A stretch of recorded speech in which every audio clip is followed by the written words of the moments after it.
CockTails, woo, with Jeff and Holden. CockTails, woo, with Jeff and Holden. CockTails, woo, with Jeff and Holden. Making cocktails for you, making you laugh, making you blue. CockTails. CockTails, woo, with Jeff and Holden. CockTails, woo, with Jeff and Holden. Holden with Jeff and Jeff. Jeff and Jeff, welcome to CockTails, ladies and gentlemen. Here we are. This is familiar. We're gonna set this mood better. This is strangely familiar. That didn't really do much to set shit. the mood. Thank you Welcome, for, everybody. Then will we get Funko Wizard and the Bruiser? When will we get them? When will they make them? We have to become, hey, it's kind of like, you're a success if a band, if Weird Al Yankovic parodies your song. If you guys have to support us enough to get Funko Pop Wizard and the Bruiser. That just dropped, by the way, our Funko Pop episode. Yeah. Right now I'm researching Pac-Man. Woo! Actually, thank God. Okay, so first of all, the thing you need to know about us first. Let's get the mid music going. This feels a little too, bone sober right now. And I might ask you to close that door, actually, right there. Because, again, I just feel... I kind of have to... Okay, so one thing Jeff isn't used to is, he still does this at night. But for me... And in a basement. But for me, I have to, really try to set some kind of a mood and remove the sun from the equation as much as humanly possible. And we're an hour early. And by the way, thank you guys for joining us an hour early. And I do mean Puckman. So where's the other Jeff? Where are you hiding? Are you talking about other Spalding Jeff? That's Jackie's fiance. He is probably getting home from... No, he's still at work because it's 3 o'clock in the afternoon, Jeff. 3 o'clock in the afternoon. We're doing this... We're about to get really shitty, and we need to because we're brutally hungover. I've been so hungover all day. I need you to get out of my house because I cannot be like this anymore. I'm a father now. I have to get to bed at a certain time, and he's like one another, slinging slims all over the place. That's what I call him, slim slinger. And, all of a sudden it's 1 o'clock in the morning and we're watching the new Kids in the Hall season and I can't do it anymore. Yeah. But thank you for being here, Jeff. Yeah, and I have to, and another little fun thing is I'm leaving right after this. Part of the reason we're starting an hour early, well, the only reason we're starting an hour early is because I have to go get on a plane, an overnight flight back to New York. Yes. Right as soon as the stream is over. So, right. You're going to send me off, hopefully, nice and shitty. Yes, that's kind of the idea. That's why we're doing it a year early. It feels like a year has passed this one single day. Yes. We're doing it a year early, and by year I mean week, and week. We're doing it an hour. Guys, you're gonna have to deal with me today. I'm so sorry. We're doing it an hour early because he has to catch a flight, and then I have got to go to bed. Yay, so I'm going to see you guys together. Also, fuck my job, silly change. I hear that, bro, a million times. Guys, I'm so brain dead. Let's get a drink in us to start this show. I've also been loving the new Kids in the Hall at midnight when I should be asleep. All right, here we go. The smoked cherry motherfucker. My nanny's here. I don't want to be saying these horrible things. It is a great drink. Mezcal, fresh lime juice, cherry hearing, agave nectar, and maybe later cayenne pepper when my wife gets home. The wife! We know we have some. It's just I couldn't find it, so here we go. But I'm going to go ahead and make 2 of these. So there you go. 2 parts mezcal. What mezcal are we rocking right there, We have Jeffrey? the Los Llaves, perhaps? I don't know. Javis, I'm assuming it's Llaves. Javis. Javis. J, they do the ha. Okay, that's right. They do. Los Javis. Yeah. I'm, you're not seeing any of my Spanish heritage. Yeah, you don't really take to pronunciations, because we went to, an Italian eatery for lunch yesterday, and you ordered the Firenze panini, and you asked for the Firenze. The Firenze, It was like Firenze, and you were like, and you were upset, visibly upset, shaken even, and he was like, I'm sorry, and you were like, you fucked it up, you fucked me up. And I was like, Jesus, Jeff, it's just a panini. I went full Philip Seymour Hoffman from Boogie Nights. Yeah. You idiot! You idiot! Yeah, except for you weren't alone in a car, but you did just try to kiss me. And I was like, whoa, I'm married, I have a kid, you have 2 kids, you're married. None of this makes sense. Between that and saying Ferenz, yes. I could not handle it. Firenze.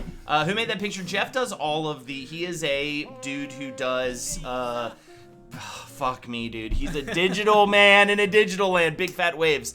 Holden, oh my god, I've been wanting to catch you so bad. Thank you so much for the 7 months, actually. I've been listening to Roundtable for the first time. Wow. And I'm about 130 episodes in. It's wild as fuck. I do want to ask if your mom ever listened to any of it. Laughing my ass off. Love you, homie. Dude, it has been, I'm afraid to say it out loud because I don't want it to somehow happen. I think we're okay. But if I have an enemy, that could be probably a good way to destroy me. Not destroy me, but give me a bad week or year. Like they say at the beginning of the Friends episode. Jeff, I'm dying right now. I'm dying. Okay, let's do the next.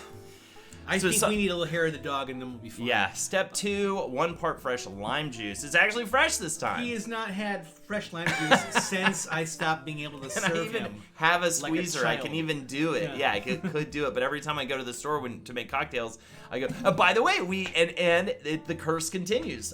We don't have the cayenne pepper. We don't have the Isn't that amazing? We'll, it's a nice little garnish at the end, add a little heat to it. Right, but, right. Hopefully, Lexi, the responsible one. Yeah, hopefully we'll get it from Lexi later, but also hilarious that I have not, since Jeff has left the show live, pandemic happened and then I moved, so it was really more, technically I left if anybody left. I have literally, I think maybe like once or twice I've had all of the ingredients, and even if I did have all the ingredients, like the lime wouldn't be fresh squeezed, right? So like, I don't actually think I've had the full specific correct ingredients since we've not done the show. But by the way, Ryan, this is the first time since we were thinking about it, February of 2020, I believe, is the last cocktails we did in person, which A, good on us for keeping it going remotely this long.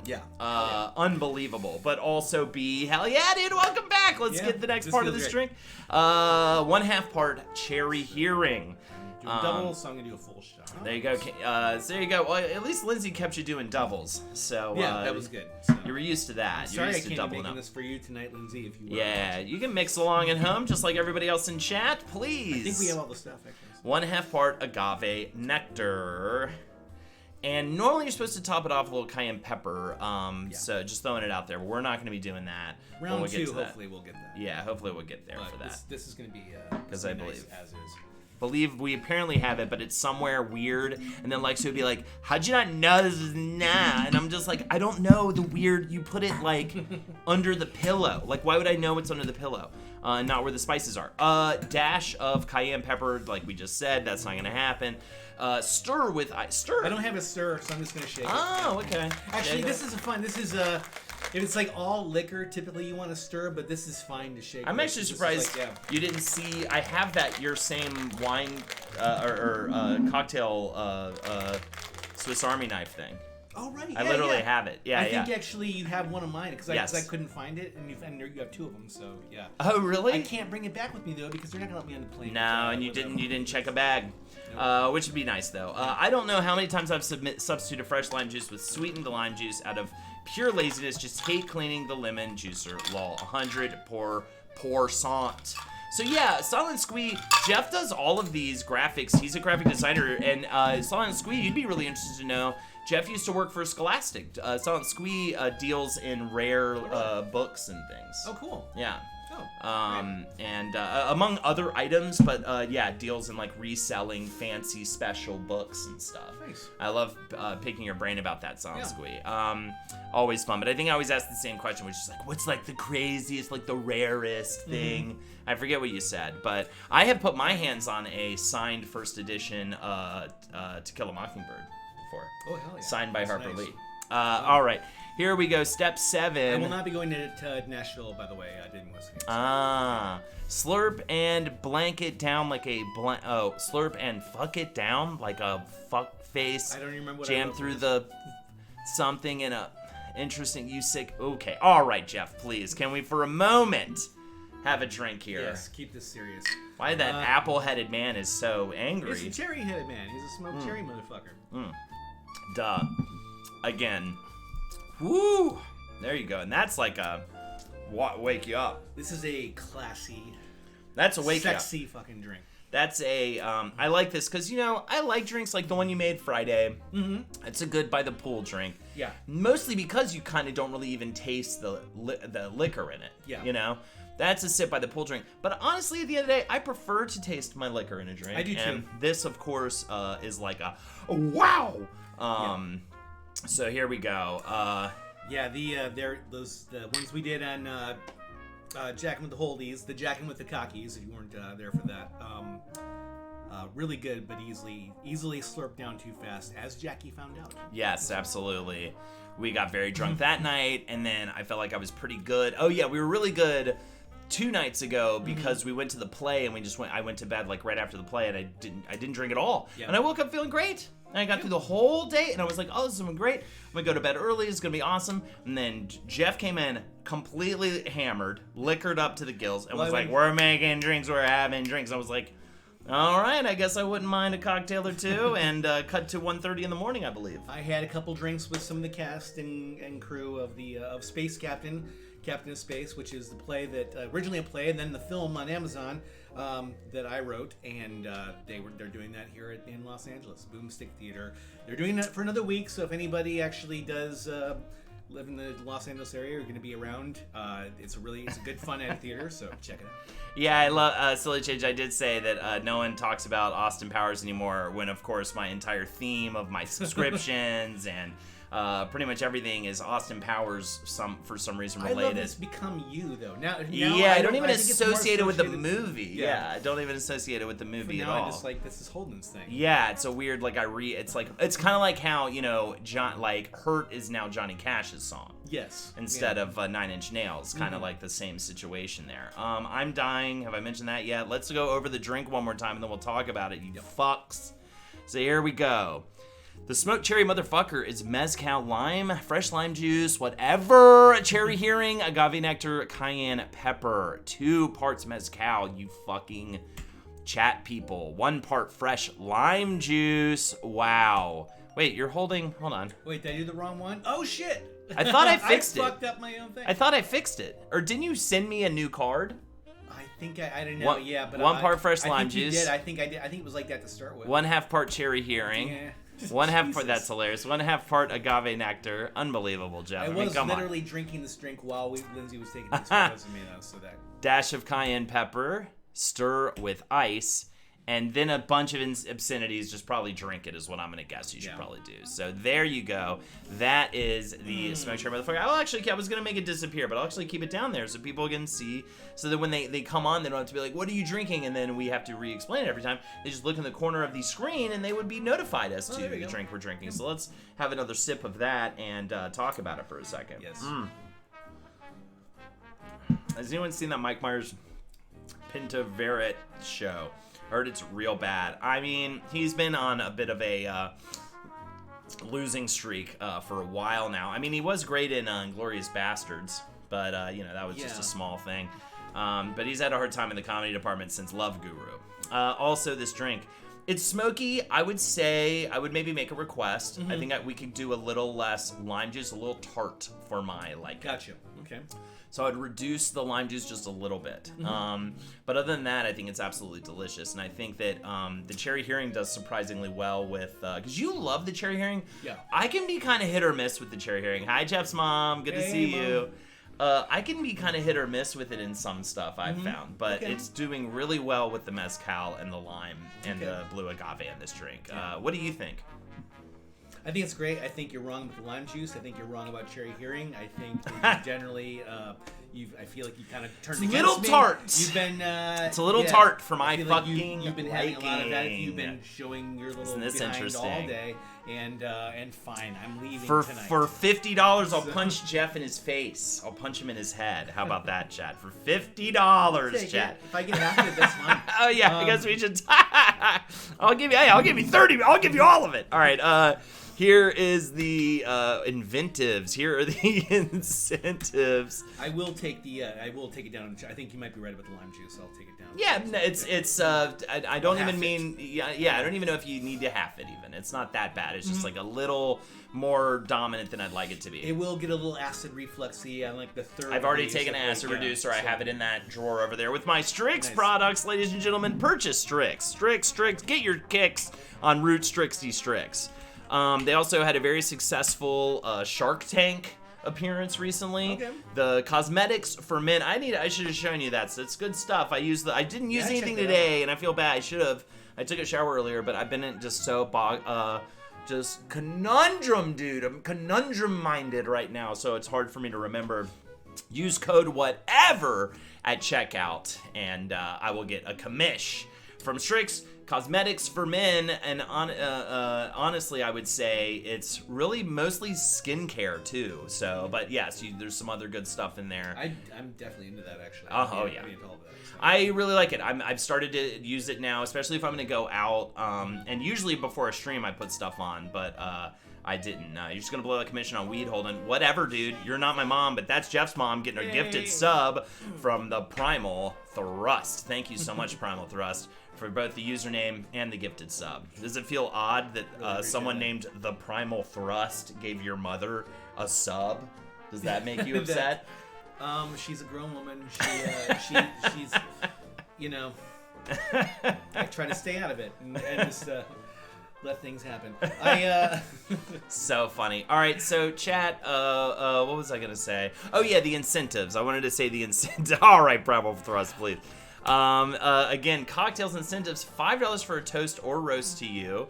$10 to choose one of us to perform karaoke. You can choose the song and you can donate right there. Jeff flew all the way out here just to do CockTails, so it would be really cool if you could try to reimburse, with the meals that have been paid for, everything. This actually did help. There was somebody. There was a donation, and I'm so sorry. I don't recall off the top of my head. I'm blanking. You know what? I could find out for you. Oh yeah, somebody. Very very. What nice day donation. was it? It was the stream of like. Oh God, was it 2 weeks ago? I think it was the one from 2 weeks ago. Gotcha. Or maybe the one before that. But the thing is, somebody donated like $100. It would be from the second, right? Yeah, and it was. No. Would it be the second? No, it wouldn't be the second. second. Would it? It would be the 25th, I think. Wouldn't it? Because we didn't do it last week, even though we were supposed to. So that means I did a gaming stream the week before, right? So it would be the 25th, I think. All right, let's see. Why does Jeff spell his name wrong? Why? Whatever naturally happens, Jeff. There's a lot of Jeff happening here. Yes. Well, people are psyched right now. I'm very excited as well. Anxious Spider-Man, asked me how I like LA, and it's fine. I'll be honest, I haven't really gotten to see the amazing Microscope guy donated to you to get here. Microscope guy, if you're in chat, thank you so much. You're part of the reason I'm here. I think you also donated a lot to Julia's GoFundMe, which was fulfilled, by the way. And guess who the top donor is, chat? Me, and that means you. I donated $650 to the GoFundMe, and that was from that awesome Tuesday Money Pit we did last Tuesday. And I also threw an extra hundo on top of that from my own pocket to get her surgery stuff funded and figured out. So there you go. And it got fully funded yesterday. I was refreshing the page and keeping up with it, and she got it. She got the money. So that's awesome. I don't know if they're gonna go for more or whatever, but I will continue to fundraise for that lady as much as possible. Thank you so much, everyone who donated. I put a little comment on there, and I usually shout out everybody who contributed, and I forgot to. Maybe I'll add a comment with that, because I usually like to shout you guys out when we do a fundraiser like that. But regardless, I just want to say thank you so much, everybody, for donating to get her fucking tits ripped out of her, which is going to be interesting. Shout outs to Julia. We love you, girl, and we're going to get through this together as a community. At least we're a lot of people out here. If she does it at Cedar Sinai, I know my way around, so that'll be great. I'll go out there. I'll go visit. So anyways, hell yeah. All right. Thank you so much, guys. And back to the show. Why am I acting like it's a side moment? right now. Anyways, Jeff, LA, tell us more about it, your trip here, everything. I want to know. I mean, honestly, I didn't really get to see a lot. I mean, I was, because I sort of Man busy. Baby, the Primal Thrust, who gave Jeff's mother a sub. How do y'all feel about singing Drunken Lullabies by Flogging Molly? Whoever feels most called can take it. All right, awesome. Thank you so much. Get some good harmonies going. Yeah, right? yeah. Do you know, are you familiar with the song? No. Okay, but great. But I'll get there. This will definitely be one of those where we but I think we can pull a Flogging Molly song. We used to do that. Yeah, we used to Out. sometimes come to a song we didn't know at all. I think we pulled it off. I mean, it's a drunken lullaby, so I could assume I would be Hell able to yeah. sing it. So- The cheesiest, dumbest thing about them telling me I can't roll up you can't roll up your pants or wear shorts, and their dirty white old man asses allow women to wear skirts. I hate the dress code shit at offices. It makes no sense. We had to wear a fucking shirt and tie to this insurance office before, but for no reason, for whatever reason, we didn't have to do it for like 3 months in the summer. No one came to the office, almost never, and if they did come, we would know. So, like, why don't you just have us wear a shirt and tie when you know people are coming to the office, dude, as opposed to making us wear it every single day for nobody. Just made me nut. Like, all that weird antiquated stuff, the just the whole concept of a 9 to 5, the inability to work from home, there's T Swift. What do you got for me, T? What you got for me, T? $50 from Ryan Osmosis. Unbelievable. Thank you so much, Ryan. Unbelievable. Thank you. You get to command us, Ryan, to do stuff. You can make us do. Oh wait, I get a punch of that. Oh. I get a punch of that. I'm not gonna punch Jeff in the head. I hope you didn't donate so that I would punch Jeff in the head, Ryan, because A, you're mean. If that's the case. B, it was a joke. I had to be. I was. If any of you saw the stream on Friday, Jack with the Holdies, and I was the little dog boy for that, so I had to be commanded around. So if you need to see me was our be little dog humiliated, boy. then just watch that, because that was a lot of fun. That was a lot of fun. I was so happy to be there. Great time from that. So that kind of kicked off the week. You got in from Lax on Thursday night. We had a couple drinks, hung out. Yeah, that was great. That's actually been a lot of the fun. Just hanging. Is actually just like last night we were watching. What's the name of that show we were watching? Are You the One? Are You the One? Yeah. Yes. I got Jeff on Are You the One. We were watching the shit out of that, as well as ridiculous. It's like an even stupider version. Blonzo would hit Jeff. All right, maybe I'll go change into Blonzo. That's very true, El Condor. But anyways, Are You the One? It's such like a trash. dumber version of Bachelor in Paradise. It's and it's like younger, stupider, more ripped people, and it's so. It was delightful to watch these idiots try to figure out how to win this dumb game. Yeah, and they're so dumb. I didn't hear the punch thing, so Def didn't mean it. Y'all could do a song, your choice. Thank you so much, Ryan. Greatly appreciate it. We will do a song. I am fine. We stayed up late last night drinking, and it's so funny because it used to. When that used to be the case, I would be. I mean, I kind of am hazy on going to bed, to be honest with you. Me too. Yeah. But I generally remember, like, we watched an episode of Kids in the Hall and we went to sleep. Yeah. Like, I don't think anything. I meant to ask you if, like, I said anything dumb at the end of the night or something. I don't know, because I was too busy saying something dumb myself. Yeah, I do kind of not. But I'm pretty sure we literally just turned the TV off. I went to bed. Lexi was dealing with Winnie in the nursery, unfortunately, and I just woke up like a start at 9:30 or so. So I'm brain dead. But what was that? Oh yeah, but normally that would have been like 3 or 4 in the morning. I mean, it was 1:30. It wasn't that crazy, And literally we were watching some TV and then went to sleep. Yeah. But I had that mistake final glass of whiskey. I just had that we both you don't need it. You're totally tanked right now. Like, you don't need this. All it's gonna do is make you weirdly tired and sad all day tomorrow. And then I fell for it. The old trick. Winnie's great. We went to Five Guys, and I think that helped a little bit. Yeah. Some of the edge off. But I'm sorry, Winnie. Winnie's great. God, she's so fun. I love that. She is awesome. She turned 9 months on Saturday, and we're still dealing with this sleep stuff. I think varying challenges there with different parents. She's like, now she's in this phase where she'll wake up and fuss, and then Lexi will go into Lexi usually does like, I'm like out cold, so Lexi usually does like her kind of waking up in random parts of the night, unless it's like right before the morning shift, then I'll kind of jump in. But She's been out of the womb as long as she was in it. I didn't even think of it that way. Nice. That's crazy. Yeah, she won't let Lexi just put her back down so that Lexi can then go back to the bed and sleep. So oftentimes Lexi's now finding herself sleeping for long periods of time in like the much less comfortable nursing chair. Yeah. At least it reclines. It's a pretty fancy nursing chair. I mean, it's not super uncomfortable. I sleep in it most days when I like give Winnie the nap. Yeah. So it's just so annoying though, man. I just like can't. I wish the baby thing. I wish you could pick and choose, man. I love so many things about the baby stuff. Yeah. But there are just enough things that fuck with my life from it that I'm like, maybe we can get to the next phase. Like Lexi definitely like is gonna be so sad to like not have a baby anymore. She like loves it. Mm-hmm. And I personally am kind of like, I can leave some of this behind. Yeah. For sure. But like, man, is it fun. Man, is she the funnest version of a baby.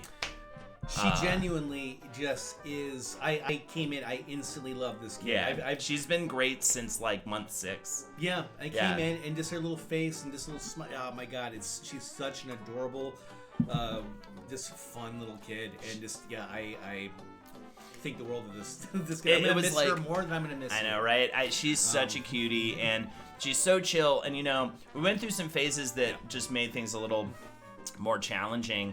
Specifically, you know, she would just have like afternoon flip out sessions. Of course, I think that was because of allergies and stuff that we were not aware of yet. Then we were struggling getting her down for naps, and that has actually pretty much gone away. She's only doing 2 naps now, thank God, as opposed to like every other second she needs a nap again. It feels, you know what I mean? So that's done, just a morning nap and an afternoon nap. And we're good, and she'll go to bed. And then also, we struggle getting her down to sleep for the night, which is now not really a big issue usually, but like I said, she's doing this wake up thing. Regardless, like after that phase, since we kind of got the nap, we were less stressed out about the naps. Yeah, it's been so good. Like last like couple months. Yeah. She's just cute. She was so cute this morning. Like she was just smiling at me and just being so adorable and just like, you know, it's way better now, like when I wake up in the morning and it's like my time to like deal with her. You know, it's like way more like I'm more excited about it, but still this sleeping shit needs to fucking go. Saying phases makes it sound like Winnie is a Dark Souls boss. It is. Children are the ultimate Dark Souls boss. So you have to constantly keep, you know, it's every day jumping in. I've seen getting a little bit better at it, and then right when you master it, they change again. Yeah. When I first got here, like I knew, I was like, my instinct was like, okay, attack the legs. She's like moving the legs around. So I did that, and then, but I wasn't expecting suddenly, oh no, she grew into her next phase, and yeah, and right, and then you have to do a full readjustment. Yeah, exactly. Yeah, you don't want to mess with the second phase Winnie the Menace, which I like Winnie the Menace, by the way. You definitely have to catch aggro and kite them for sure. Because they're tied to a little thing, so they bounce back. That's the kiting part. I am like, I remember I haven't done this in a while. I have not done this to myself in a while, where I am so hungover for the drinking show. Yeah. And you just go, why would you do it? You have to do a show where you have to drink. Why would you do it? Well, I'm gonna take this jacket off. Go ahead and take it off. I can turn down the AC too if you want. Classy here, but I can't. Okay, hold on. If you want to talk about the baby being adorable, you need to provide updated pictures to show us the baby. This is very true. I could show a couple things for sure. Let's get this rug out too. Let me get it. Yeah. All right. Yeah. While you're getting sexy, I'm going to show everyone pictures of my baby. So let's do that. Yeah, I'll show you a picture of my baby. Let's see what Lexi's uploaded to Tiny Beans recently. Let's see here. We'll just pull up the karaoke thing. Awkwardly, I took pictures of your baby too while I was here. Oh, please. Yeah. You can upload stuff to Tiny Beans as well, by the way. Okay. So I gotta maybe we'll have you do that. See this? Come on, look at that. That's that smiling girl, cutie. Yeah, that's such a cute picture of her. She's like so unassuming. Yeah. Cutie. It's also great having.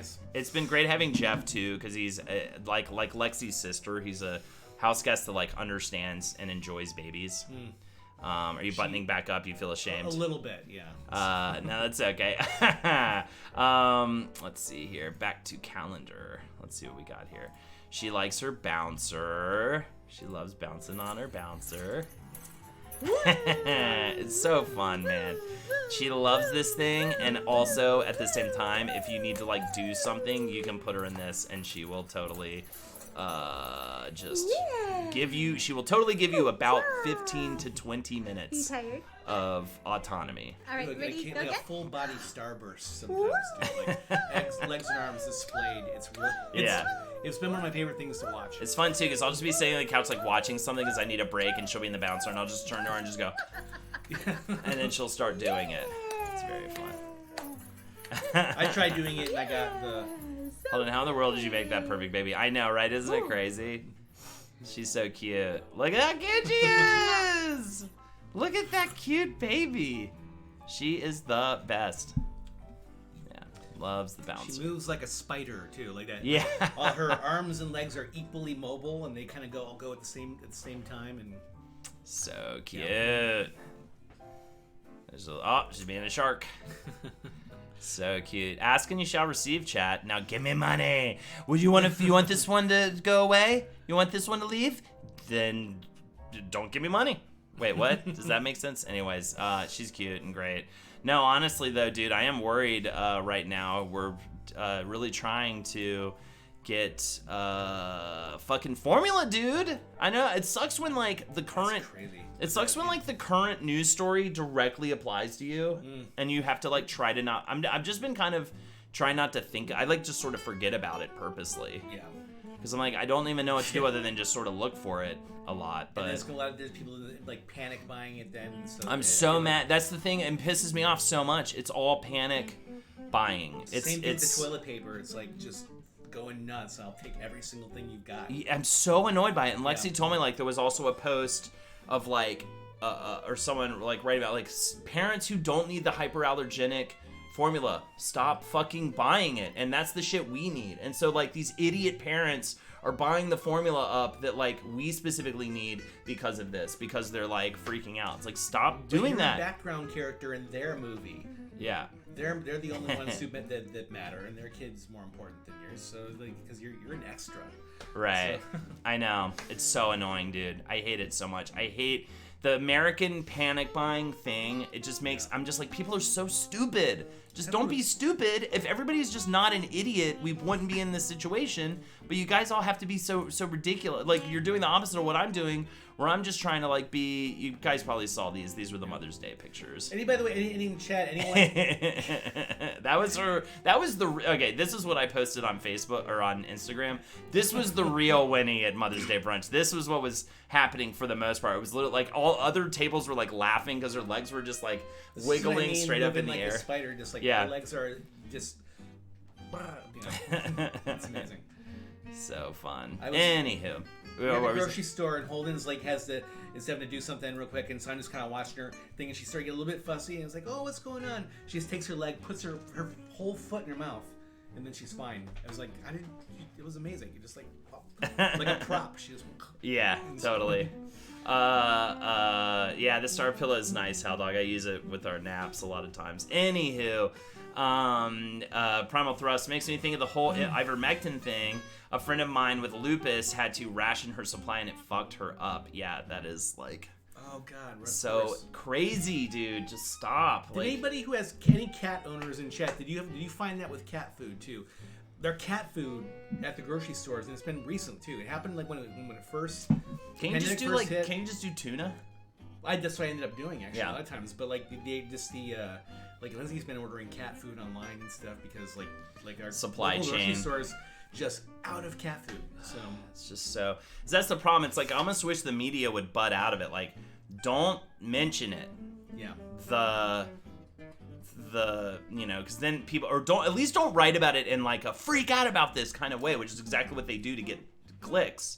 Yeah. And it's like, dude, come on, be more responsible than that, because the second you start doing that, and then all these and who's more insane than like the mother of or parents of a baby, who's more like fanatical? than that, than like cult members or something. Not sure if this works, but there's a rumor that you can get formula on Amazon if you set your country to Canada. All right, I'll tell Lexi about that. That's so dumb. That's so funny though. Did they send it from Canada? Like you get it from there? Hell yeah, Demon was gonna think about eat some curry. That's nice. We had Five Guys earlier, and you've been eating pretty good though. We had some good. What did we do? We've been going to places. That panini. Yeah, the panini. I've had this panini at this place right by. We're just in love with the panini. Honestly, yeah, one of the best things. I live in a way out here that like I have access. I can walk to like stuff, and that's really nice. I think there's no hope left for humanity. Earth's gonna burn. I mean, hey, maybe I'm just hungover, but that's 100% how I feel. Yeah. But it's because I'm hungover. Yeah. Do you guys go to High Tech Burrito? What's High Tech Burrito? Is that an LA thing? I need to up my Mexican game. I am in a great town for Mexican food, and I am like, there's nearby there's this chain restaurant called Sharky's, but it's like, I think I've seen it. Yeah, I don't even want to go there though because I'm like, I need to be like. There's so much good stuff, and I need my go-to place, but I'm kind of in a neighborhood that's a little mincy, so I think I have to go like outside of here to find my go-to, or for ordering. Parents are such fangirls for their baby. Blah. I know, right, Hal Dog? Yo, a toast and a duet. Thank you so much. We have 3 karaoke songs in the pipe, and we also have a toast now. We'll also toast Ryan as well. Thank you so much, Ryan. As this money does help recoup some of the expenses from the trip. Hell, for myself as well, because I end up eating out a lot more myself. Yeah, it's probably a good thing for you that I'm leaving because, your liquor consumption and takeout consumption is going to go. Because that's the thing. I actually also, because of these issues I'm experiencing right now, I really don't keep a lot of liquor in the house. Yeah. I usually end up getting liquor in the house for cocktails, but it's like a small bottle. I had a bottle of Bullet waiting for Jeff when he got in, and we drank most of it, which I wasn't even expecting to do. And then we went to Bevmo the next day, and he got one of those, comically oversized ones. The 1.75. It looks like a prop in a, cartoon show or something. You know what I mean? White genocide narratives abound, and people are killing. The world is burning. Let's get drunk. Fuck everything right now. What a weekend. I know, man. Sorry to laugh because it's just so over the top. But it's true, and of course, I don't know if you know about this, but there was a shooter that streamed it on Twitch recently, the other day. In Buffalo, very upsetting. At least good on Twitch for pulling it as soon as they could, but bummer, man. Bummer, bro. These Nazis are really bumming me out, dog. Yeah, I was thinking about that. It's like we're only less Nazis. We can just get some of those Nazis out of here. Yeah, if we could just maybe get some of these white supremacists had the most Nazis out of here, dude. I was thinking. Yeah. I was just thinking about that. I'm like, what? Okay. Doesn't just the fact that your party is more closely associated with these people than the other party, doesn't that at least give you fucking any pause? Like anybody who votes, and it's whatever. I wish it wasn't such a team sport. I think there are things about the Republican Party that are not necessarily terrible. Like sometimes the government jacks you in certain ways. Like, you know what I mean? I'm mostly liberal, but like, I don't know. I just wish that it was harder for me to choose. I wish it was like an argument. I wish it was harder for me to choose. That's what I'm trying to say. I wish it was harder for me to pick a side. Yeah. That I would appreciate that. You know what I mean? But you're making it so obvious what to choose. Yeah, Nazis are for sure a bummer. Yeah. Fuck Nazis. It just bums me out. And it used to be harder to choose. You know what I mean? I mean, I know you've had your Nixons and your like clear Republican villains in the past. Yeah. But in general, it used to be a lot more of a debate at the barbershop as opposed to for my dad, I can no longer even go to this barbershop. The barbershop we used to go to, I went all my childhood. My dad has gone like most of his life. It's this awesome place. These 3 dudes, they just loved like NASCAR and golf and weirdly enough, had a stack of Playboys and penthouses. There. Yeah, which is a little intense. That's a little, Especially penthouse, just open vagina, you know what I mean? Yeah. And there would be some kind of creepy old guy reading it, and that was like a weird element of it, which is so funny. Like, but it was old school. Like, but they had Gubbin for the kids. You know what I mean? And yeah, he can't even go there anymore. He had to stop going over the last couple years. I don't know, dude. Reagan, Bush, Nixon, Bush 1 and 2, all pretty obviously evil. I feel like Reagan wasn't as obviously evil. And also Bush 1 and 2, honestly, dude, come on. Like, full-on evil. I don't know. Hindsight, definitely evil, though. Reagan, hindsight, evil. Nixon was more obviously evil. Yeah. I'm not a crook, you know what I mean? He looked evil. He gave off evil. Yes. Bush 1 looked like kind of your grandpa, like your kind old grampy. You know what I mean? And Bush 2 is just kind of like, he's just a dumb lug. He's a lug nug. And remember when we thought and that really, was as bad as it was going to get? Well, really Dick George Cheney, W. right? And it was just about how like, oh wow, weird. A vice president can like weirdly pull the strings if you get into a specific situation, which is scary. Bush 2 is responsible for 400,000 civilian deaths. I know. I'm just saying. True, yeah. I'm saying I agree with you. I'm just saying like on their head, clearly, obviously, like outwardly disgusting, was a little more. You had to do punch the numbers a little bit to figure out they were evil. Henry Kissinger is a war criminal. Just throwing that out there too. Very true. Very true. Was Kissinger Republican? I don't even know at this point. Now you're going too far back. Henry Kissinger. Oh, by the way, there's a really good podcast I listen to called Behind the Bastards. If anybody wants to check it out. And started listening to it. Yeah. He just recently did like a whole three I can't remember how parts, maybe 6 parts on Henry Kissinger. And, it's And he was what, Reagan's VP? Dean West, can you say? No, he wasn't a VP. He was Oh, by the way, I should note, I feel like my nanny needs to hear this too. Jeff's cough, yes, it's like a residual thing. Yeah. Post-COVID, he has the antibodies. He does not have COVID, but unfortunately he had. And it's honestly like, are you a little concerned? Are you gonna go get it checked out? I think I am actually. You have to. Shouldn't still be going on. Yeah, it's too long. I'm worried that I've damaged my lungs a little bit. Yeah, which I've done before. Your voice sounds fine though, but yeah. So he needs to go get it checked out for sure, but he's not. He doesn't have COVID or to our knowledge. I can breathe my own air into a stranger's mouth, and they will not get COVID. And they will not make out with me earlier then get upset with yourself while you're trying to order a panini. Well, just because you wanted to be like the movie man is what you said. I want to be the movie man or whatever. And I was like, okay. And then I didn't realize he was referencing Boogie Nights and Philip Seymour Hoffman, the late great, that. I got to see him on stage live. Oh, cool. Jack Goes Boating, okay, I believe was the play, right? Yeah. Jack Goes Boating. There's a couple plays that I missed that he was back when he was around and doing New York theater. Yeah. It was at the Public. Mm-hmm. Yeah, it was awesome. That's great. I was right up front too. It was like amazing. I got to see him work. So sad that he passed away because he was just of course it's sad. When I don't have to say it's sad. I missed him apparently by about 15-20 minutes. He when there were some people that I blew used his to brains know. out like right before you about to meet up with him for a drink or something. Maybe Maybe that's why, because he knew he had to hang out with you for a couple hours. He was hanging out with some people that my girlfriend's friends at the time that were hanging out with. He was actually at this bar, and by the time we got there, he was gone. I was like, fuck, we missed. But you missed what, staring at him? Oh, you would have actually gotten to We would have actually been sitting at the same table with him. Yeah, he was like there. That's crazy. Yeah. I saw Kissel Goes Whaling is getting made. Absolutely. He's playing the whale. Am I right, people? He's huge. Somebody asked about an update on Marcus, if there's any updates there. I don't have anything past what you guys already know. I'm hoping he's out of urgent care. I need to check. I've been very distracted. There's a couple things going on right now. Jeff came into town, and Lexi got, new job stuff going. So I have just been either drunk or, exhausted, doing extra kind of Winnie duty and stuff. So I have not... I've been, I feel so insulated. You've kind of come into our bubble. Mm-hmm. But I have not really. Also, I went to DragCon. Oh yeah, we were all there with Winnie too. We took Winnie as well.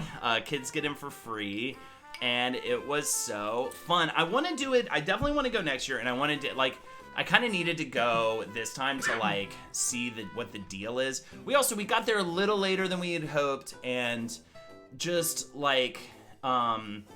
I don't know. I just wasn't prepared for that was kind of the first convention I've been to, And I loved walking around and people watching, and I loved like getting to see all my queens, like my favorite queens, like from a distance. And the main stage was awesome. You could just walk right up, and there was always some kind of performance going on throughout, which was awesome. And tons of booths and stuff. And then all the queens were like, each one had their own booth, and there was like a line. And so like next time I would get VIP tickets and probably go early, get a weekend pass and I wanted to actually meet people. Yeah. But I wasn't like prepared to stand in lines like that. I was just like, I don't want to stand in a line right now. For me, it was worth it just to kind of walk through and like see some of the queens you see, you know, from previous seasons and current ones. And current, they had like all the big season 14 queens were like on the same kind of area, and I got to again see them from a distance. I didn't see all of them. I never saw Willow Pill. I never saw Willow Pill in her booth. Yeah, I saw the booth, but I didn't see her. But a lot of other ones, Diabetti, my favorite one, Lady Camden. My favorite from season 1, Angina was there. Oh, cool. I walked. That's awesome. Right by. Well, that's the other weird thing too. So now, though, there's so many queens, and it's become so successful that there's like a lot of booths you could just walk right up to. You know, but then that's the other thing. I don't know. I don't know if I'm a meet and greeter. I don't think it makes me uncomfortable. I don't know why. It just makes me so uncomfortable. Like I don't know what to say. I don't know. You know, I don't know what to. It would have been fun, honestly, just to get pictures of Winnie with queens. Like that would have been hilarious. You know. But my favorite is still Mean Laquifa. I don't even know that one. I don't either. I love the name.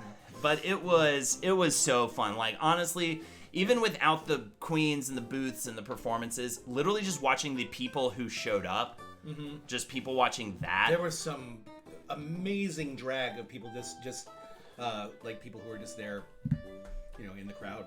Yeah, it was so many looks, and that's the other thing too. I would have definitely put more time in like picking an actual like thing and dressing up and stuff. Yeah, it made me want to be in drag. Yeah. Like or at least just being really big with a look, you know? We're just, like, wear a wig or wear, even if I'm not even doing like drag, like just picking an outfit, you know? It'd be honestly just fun to go as like fucking Darth Vader's, you know what I mean? Just like Darth Vader with tits or something. There was a pink Chewbacca. That was amazing. Yeah. That was amazing. And there was a Deadpool queen. It was like Deadpool, really good Deadpool costume, but with like a huge like period piece, like what do you call that? Like Marge Simpson kind of updo and heels and like, but full Deadpool, but like as a drag queen. That's amazing. I don't know if Bob was there. I got to see Bob at a Trixie show. Bob the Drag Queen. Bob the Drag Queen's awesome. Beehive, whatever. Whatever. Is this red thing? Is that just on your screen, or is that like on? No, I think that's an OBS thing. Okay, so cool. Yeah, it's not there. Do I have the red No, that's for the. All right, whatever, Jeff. You can't see it. That didn't play for you guys watching. See, that's just denoting where the invisible box is. Isn't that fun? Technology people, it's interesting at best. Okay, I need to probably down what's left of this, and then we need to like reset, and then we can maybe do some sync songs. That sounds fantastic. Right. And so just subscribe. Man, baby, Soat says, oh shit. Yo, dude, thank you so much. Welcome to CockTails, everybody. We are going for another couple of hours, and then Lexi's going to take Jeff to the airport while I watch Winnie. And I will fall asleep drunk on a plane. Yeah. To Detroit and then to New York. It's kind of great. Hey, look good today, fellas. What's happening, Eve Doggy? Thank you so much. This does feel great. I wish I could do this more often. I know. It's gonna be here, but I gotta try. How refreshing at least do this once is this? A year. Yeah. Yeah, it's just so much easier to communicate. You know, I mean, I adore getting to do Jackin' once a week with Jackie. You know, and whenever we can do it over Zoom, we've had to do it over Zoom a couple times. Yeah. But you know, and it's totally fine doing CockTails over Zoom, and it's nice because everyone's spread out. You know, I live here, Carly lives in Kansas, and you live in really cover kind of the whole country, huh? Yeah, we're just all the way across. Yeah, 3 different time left, zones. middle, and right. Three different time zones to do the show normally, and I did not invite Carly for this one because I wanted to do one in the room with the people, but we'll have Carly. We may end up doubling up because our normal schedule. Yeah, and I think they have the kid the weeks we don't do it, so it really is good for her. I'll check on that. So we may end up doing 2 cocktails in a row. We'll see. Might do like a redo for that. I'm sure we'll do a redo for that one. I highly recommend that anyone in the chat stay the fuck out of Indy. It's a horrible, horrible city. Absolutely. Of course, the curse of the boys. Last podcast on the left, man. Their live shows got canceled again because Marcus had to go back to urgent care again post-COVID. He's struggling with some long-term effects. So anyways, I need to remember to drink. Jeff, you talk. Tell us about your stupid family or something. For fuck's sake, I gotta see those motherfuckers tomorrow. It's been, this is the longest I think I've actually been away from all of them for, from everything I see, really, really genuinely miss them. From everything I'm seeing, he's fine now, but he's got to just take it easy. Is from what I know. I don't think he's still like in urgent or like in the hospital or something. I think he's okay, but unfortunately he can't just go back to doing stage shows, I guess. Yeah. Anyways, keep going. I was just saying that, I found myself. I had a little moment of like sadness earlier, just because you're gonna have to see your family again. Well, no, because I was like I missed them so much, and I did a little FaceTime with them, and tomorrow I'll get in very early tomorrow morning and go back to the house, and they're not going to be around until like later on that evening. But you did the thing you were supposed to do. Wait to see them and just like you did the thing you did it perfectly, Jeff. You stayed just long enough to like miss them and like it wasn't a too short visit, but it wasn't a too long visit. I think if I had you one more day, I would start being like, all right, we gotta get back to normal. I tried to take that into consideration a little bit, even with like the planning. No, it's like, not I don't want to overstay my welcome. No, it's like, and you're like the easiest house guest ever. It's more just kind of like I will drink and stay. I will just make mistakes. Exactly. With a friend in town. Yeah. So I need to get back. Like I was getting so good right before you came here of like being in bed by 11. Like has been a big thing for me lately. Yeah. And stuff like that. And it's just so hard for me, man.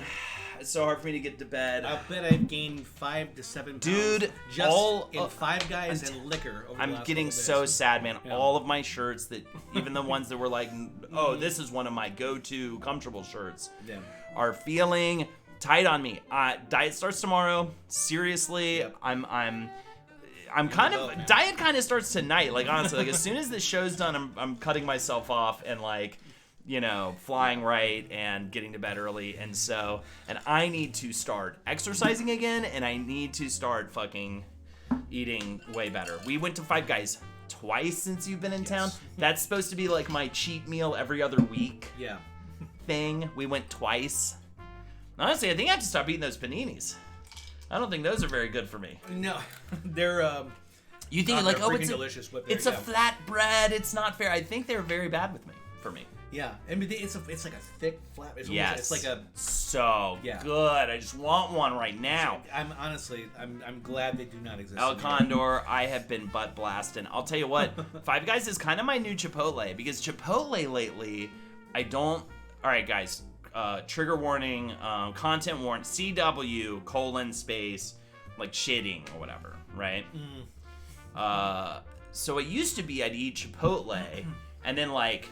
Before I could even get home, I could feel it rumbling, And I'd run into, like sometimes I'd be running into the toilet from the Chipotle to just blast dirty, just spray, monster dumps, just crazy, just like, oh my God, like fire hose, butthole, shit fuck fest asshole. So glad my nanny can hear this. Patty, you're awesome. Sorry that I talk like this, no microphone when you're here. And it would be like the best. I'd be like, thank you, God. God, I love you, God. I'd be praising God. I praised Allah a couple times. You know what I mean? That was like that deep. I was like that into it. And loved it. Now, though, it's like a silent demon that rests inside me. Yeah. And the next day... I have like a morning of like just uncomfortable dumps. Yes. And that mixed with taking care of a baby all morning Like, because when I can't just be like, "Milady, I must go back into the bathroom for a fourth time. Can you please entertain yourself once more?" You can't do that, right? No. She'll be like, "No!" And she does not like to... She does not play alone enough. I was worried we'd lose people me talking about it. We actually gained some. But anyways, yeah, she kind of doesn't love if Daddy has to keep going to the bathroom to, like, moan shit. You know what I mean? So now I go to the Five Guys. What happens usually is I'll have my morning mistress, is what I call it. My regular morning mistress session, dump session. And then I'll go to the Five Guys and it'll just give me that, like, final cleanse. And it happened today. I came back before I could even do anything else, sit down, whatever. I just immediately, it's on. It's time. So it actually kind of replacing...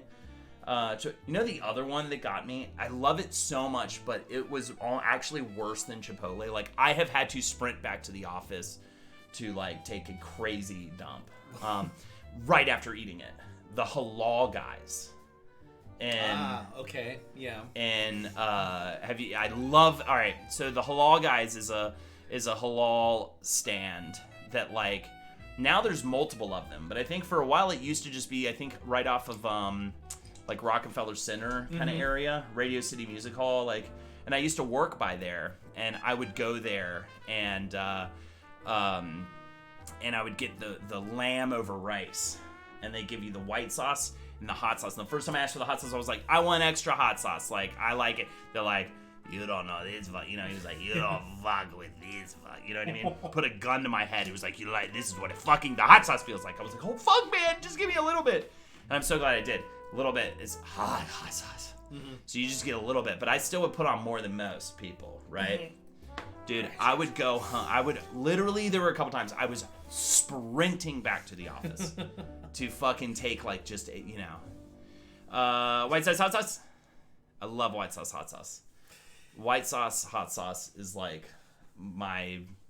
I don't know that I've ever had white sauce, hot sauce. Really? I have to be very careful with hot sauce. Okay. Because, a little goes a long way with me. I've gotten a lot better since I've been with Lindsay. You get really bad acid reflux, or you just can't. I can't don't like take the it. mouthfeel. I start sweating. I'm like, and it's like I need ice constantly in my mouth. Red Age, you should totally think we would be starting around now. So hopefully we'll actually get some more people, because we had to start an hour early because we have to end an hour early because Jeff actually has to literally go straight to the airport from this. He came in on Thursday night. We've had an excellent long weekend, but he unfortunately has to leave right after this. But I'm so glad you were able to stay. Again, perfect amount of time to stay is great. Let me finish this so you can make us a drink. I'll start making it while you're less lime juice this time. Yeah, I'd say it's just a little tart. Little tart. I agree. It is actually. I'm like, yeah. Here are the steps. This is the smoked cherry motherfucker. So we're gonna start with 2 parts mezcal, which Jeff is pouring right now. Love mezcal. You've really turned me on to mezcal. I didn't really drink it much before. Yeah. That image is horrifying. Buy Jeff an airport drink and donate. Absolutely. Thank you for posting the link on our Play Video Games. $5 for a toast or roast to you. $10 to choose one of us to perform karaoke. And hey, we're actually going to fulfill your incentives in just a second. I know I kind of like to wait through the first hour before we start singing and toasting and stuff. I'm sorry that the girls can't be here to like dance along with us today. I know. I think we were gonna maybe try to get them on, but maybe not at this point. I could see. I don't know if we could. Yeah, we'll be fine. We'll be fine. Yeah. We'll miss them. We could maybe pull them in on like a Zoom call, or you could FaceTime them and like dance with the phone. I never understood why people would do shots at the airport. I would puke instantly. I definitely like to have, if I'm feeling okay, I like to have maybe a drink or whatever. I bet the spice at the end balances out the tartness of the drink. Oh yeah, that too. Oh, do you think Lexi's back now? Maybe. Let me check. Because if she is, then maybe she can get us the cayenne pepper. I will text you. Talk. It's good without the cayenne pepper. I added that actually at Lindsay's request because I was making this and had her try it, and she said I could use a little more spice in it, and so I threw a little bit of cayenne. Gotcha. It's really good, but it's good. I think it's good without though. And I did less lime juice this time. I think this will be much more palatable. Anyway, Barry season. Oh, Demon Whiskey Nick just finished Barry season 1. Finally getting into it. Bill Hader is so fucking good. Yeah, you actually, watched it? I have. I watched the first 2 seasons. The third one's out now, isn't it? Haven't started it yet, but it's yeah. I fucking love Barry. It's really good. Yeah, drink is fine, but I've seen people do full-on shots. I saw a guy. I couldn't believe they let him on the plane. I saw a guy. He was like balancing a beer on his knee or something, and he was passed out. He was just asleep. And you know, and at first I was like, what is going on with that guy? And obviously it's like, oh yeah, these guys, they eat like Xanax and shit. Yeah. And so I'm like, who shows up at the airport this drunk? You know, and how did he get through security? But I think it's one of those where they like eat a bunch of pills or whatever, and then have some drinks and just so they can sleep on the plane. I'm so glad I'm not that afraid of flights that I have to drug myself and potentially get like in horrible legal trouble and you know, because you know, if you fuck around on a flight, you'll find out, you know. Anyways, Candy DMs, Holden, you were so fucking funny in the last Page 7 episode. Thank you so much. And the Kill la Kill episode of Wizard and the Bruiser. I love seeing you let yourself be goofy for us. It really pays off. Thank you so much, Candy DMs. I had a good time doing it for sure. It was fun listening to you, just hearing you through the door doing recording Wizard and Bruiser the other day. It's like you came in, you were all kind of subdued, just thing, and then the door closes. And... Thank you, Puppet Jared. Again, Puppet Jared, thank you so much. Sorry for intersecting with your stream. We had to start an hour early tonight because Jeff has to get on a flight to LA. New York. Whatever, Jeff. Yeah, okay. Gives a shit. You were partially right. I'm just kidding. I'm just messing with you. So anyways, thank you so much. What were you... let me take a taste of this. Let's see how it changed. Yeah, that's it. I did half the amount of... That's it. One other ice cube in it, though. It's nice cold. Sure. I'll let you grab it. Just because I could, you know, use some water. Yes. Probably. Jesus Christ. Ice? What the Get fuck? the ice! Rimini. Yeah. Alright. So anyways, Jeff's here. And I'll keep being silly for you guys. Look, it's the Loki Man! It's the Loki Man! It was just really cool. What I was Thank you, Crafty Joker. What I was actually just saying is yeah, I heard, and you came in here to record some with Jake, and yeah, and you immediately just like came alive. I could hear it like from the other room. It's just like he's back, he's in. So you came in like this normal and subdued. Yeah. And just like boom, Holden's there. Right, so, right. You just gotta jump in. Performance energy just went boom. So. Yeah, you gotta jump in, man. I was a little edibled up too. I think I mentioned that on the episode. I was I was like, I'm confused. Like the whole time I was like, I'm confused. Betamax, the puppet is trying to make me a Holdenator. JK, lol, love the stream, Holden. Hey, thanks all you Puppet Jared fans coming in here. I am the other half of Wizard and the Bruiser, who Puppet Jared is close friends with, of course, my co-host Jake Young. It's the Lukey Man. Is that how you play with Winnie? Yeah, I don't know. I think I do very well playing with my Winnie girl. It took me a little time at first. I feel like it was a little awkward at first. I'm just like, hey, baby, like the fuck. Yeah. Just so weird. But you do great. Yeah, now I'm in the flow with her, and yeah, it's really it's actually very, very lovely and touching to watch Holden interacting with this sweet little kid. She just thank God she like extra loves me. Like even she gives me more than like she gives to Lexi even. A lot of times, and like. Thank God. I don't know what I would do if she was like, there's actually a dad across the way. I think it's gotten better since. But sometimes babies, like, they only want to be held by, like, their mom. And if Winnie had done that, I would have really to be quite honest, because I'm not better than it, I would have really mentally struggled with that. And I don't know I think I would have maybe doubted my wish to have a daughter, to have a kid. Like if and it would have been on me, and I would have had to like talk about it in therapy, but like it would have been really fucking difficult if Winnie didn't like give me something, or at least again that was like that baby like would not allow her dad to hold her, she would just flip out, and like I couldn't deal with that either, and like he said, and I think this has changed. I think it's better now, but then also, and then everyone says, around the 3-month mark, one of the big reasons why it gets better, everyone says it gets better kind of, like really at 6 months it gets better. It starts around 3 months though. Yeah. And a big part of that is they literally just start smiling. Start smiling, start shedding a little bit of personality. Yeah, Starts creeping in. It's great. And that is the reason, like one of the most fundamental reasons besides like, oh, they sleep a little, they find a circadian rhythm. That's the other thing. I don't think people explain that enough going into this baby thing. No. The circadian rhythm thing. And just the general, I love the way Nick Turner put it. I was talking to him because we both had our babies like right around the same time. Yeah. And I was like, and we met like in that first 3 months.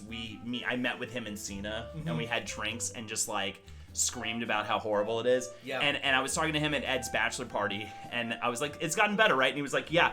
For the first 3 months, everyone's lying. It fucking sucks. It's not fun. You know, I think some people are just baby people. You know, I don't think that's necessarily true for everybody, but I think a lot of guys like me, Nick, you know, feel this way. Like everyone's lying. It's absolutely terrible. And then like they start smiling and they find a circadian rhythm. So I think that's the biggest one for we're not prepared to have something that doesn't have a circadian rhythm and needs you at all times when they're awake. Yeah. That's insane. That's like people associate like mental illness with losing that kind of sleep. You know?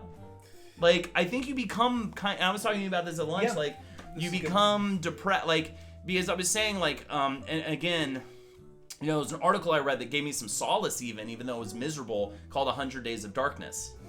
And it's like, but at least it was like, it's 100 days, give or take, and then it will change. It will not always be like this, like, but you have to get through this, like, 100 days.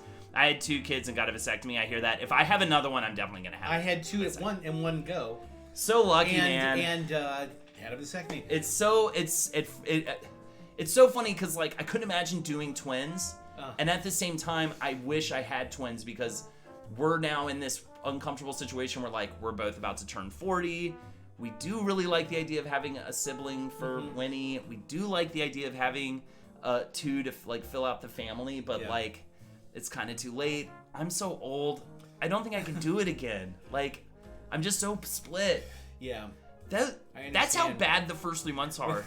That like I don't know if I could do those 3 months again. It's 3 months. That's I don't it. think you would actually. I don't think it would be as bad. I don't It know. won't be I as don't- bad. It won't be people as can bad. say, yeah, but I've heard other people say that it wasn't. One the is same. enough, It says the once. Didn't you just have a second though? You just had is that why you're saying that? Once all By the done. way, I once saw it. I saw you come in earlier and you referenced me, and I didn't say hello. Cheers. In the middle of a conversation, but I will touch my nipple for you. There you for your go. honor. There we go. There you go. Cheers. So, and cheers. I hope you fucking like that. I once saw a dog. You dog. You bastard.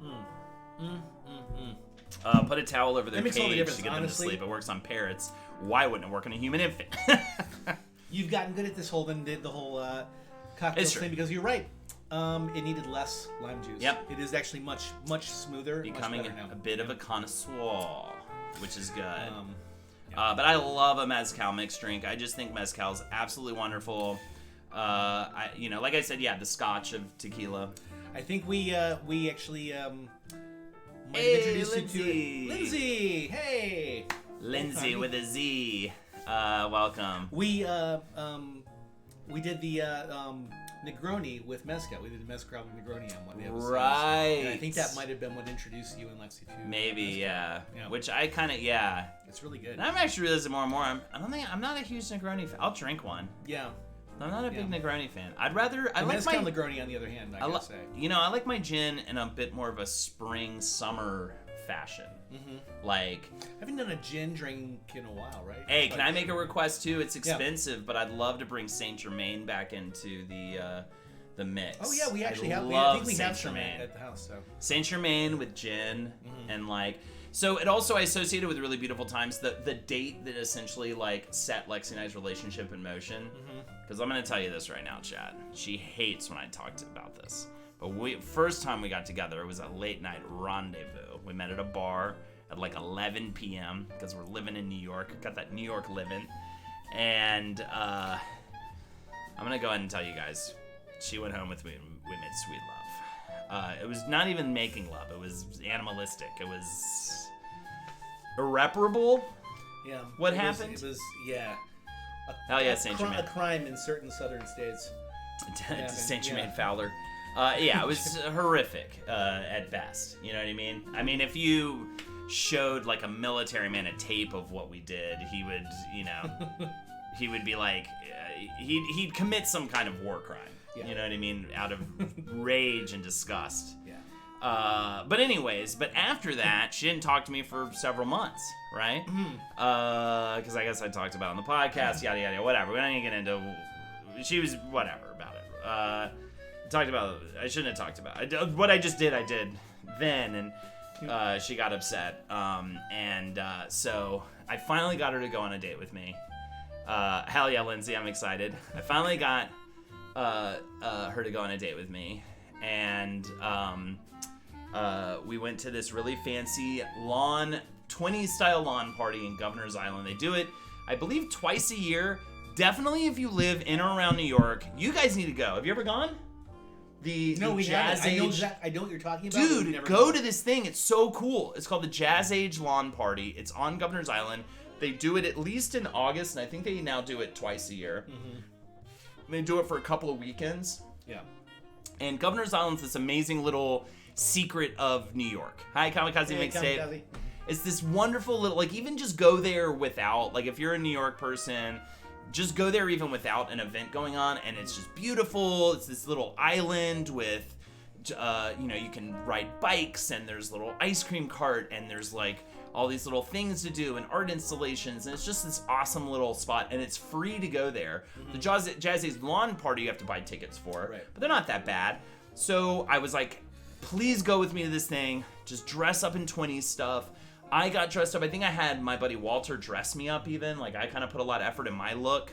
Yeah. And we met and we went to this thing, and they had a little cocktail station sponsored by Saint Germain.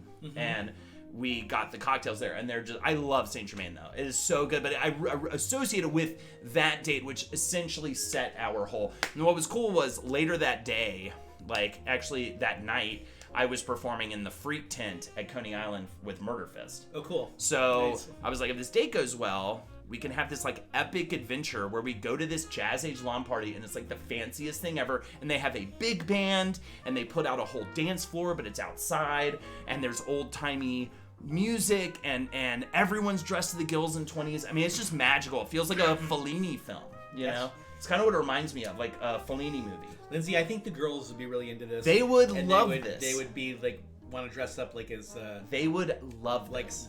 like I know they want to put mustaches on and have like a little hat and look like the, totally like the Flim Flam brothers from they My would Little Pony.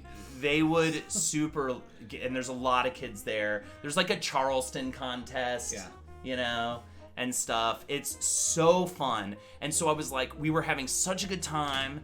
We're, you know, hey, look at the Cayenne.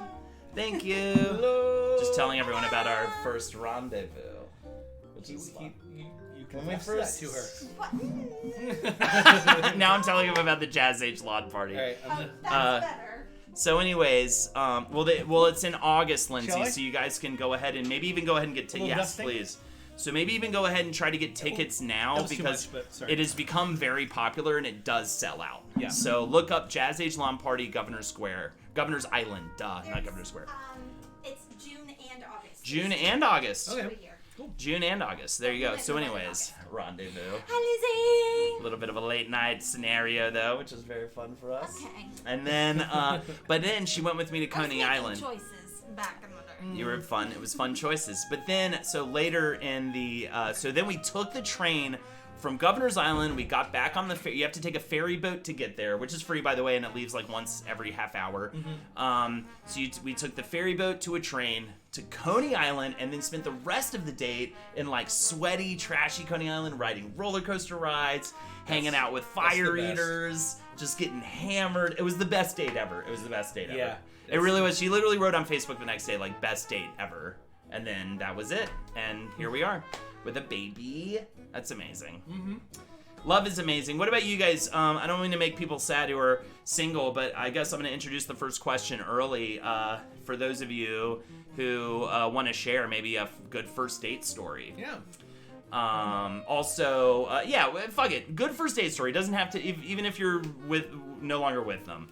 Yeah. Just a good first date story. Now tell us your first date. Okay. Well, I don't know if she's talking about Are you talking about Coney Island, or are you talking about the meeting up at Toad Hall? Oh, you got very Toad different. Hall. Very different. I get that euphemism. Very nice. Lindsay, let me know which one of those I stories gave Lexi to tell, a bit of the because it's a different Toad vibe Hall with that first rendezvous, if you know what I that's mean. the thing, Toad Hall. Bit of a up toad there in that Toad hall. Hall. It's so funny being such a huge fan of all these people. They're just normal peeps that work their fucking ass off to make a community, not just a podcast or network, but a fucking community. So rad. Yeah, dude. Toad Hall. Okay, yeah. Well, that's a Toad similar, and a little bit Lexi's Hall, similar if you to know what I yours, mean. actually, because Lindsay and I Late had night been, rendezvous. Well, we'd been friends actually for a long time. I had been dating this other girl for a very long time, and it prevented Lindsay and I, even though there was like definite chemistry from like getting Is this together. the German woman? This was No, the German this girl. was the yeah, German the German girl. one. The fable. I wish I could meet this. Woman, I sorry. wish I could meet this woman. Yeah. So badly do I wish I could Yeah, meet this woman. I'm not gonna dox her or anything, but yeah, she even had like a perfect German name and stuff too. Yeah. But yeah, we it did not go well, and it didn't go well for the entire time that we were doing. Did and not I go well. It's a finally- nice way to put it. I You were finally- like a slave to this woman. Didn't you have to pretend We to lived- be asleep? Or what was the deal? You would. Oh, I pretend to be working, so Yes. she would go to sleep. So she would go to sleep without and then me, so then I could like have a drink and, like, play video Skyrim. games. Yeah. And this is long before Skyrim. Oh, was it? I thought it yeah. was Elden Rings, or not Elden Ring. Elder Scrolls. No, that was I was already with Lindsay by that point. But scoot forward so you can hear me a little better. Yeah. Oh, sure. so I can we also were at- turn up the mic. Let me But do we that. were at but Lindsay and I had not dates for a long time, and my girlfriend, I don't have to say her last name. Her name was Susanna, but she Say her last name.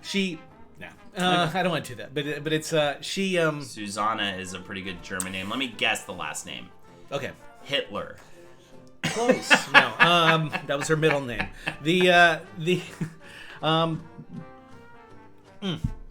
Sorry. But yeah, we long story short, I finally broke up with this girl, and Lindsay and I had like our first official like meetup at this place called Toad Hall in downtown New York, and just met up and started off this very kind of innocent. We're just being like, hey, it's just good to see you. What's it like being broken up? And it's like, oh, it's great. And the drinks happened, and eventually, Lindsay's like, so I think there was a little bit of getting closer and holding hands, a little bit of making out at the table, and it's like, oh my god, this is finally happening.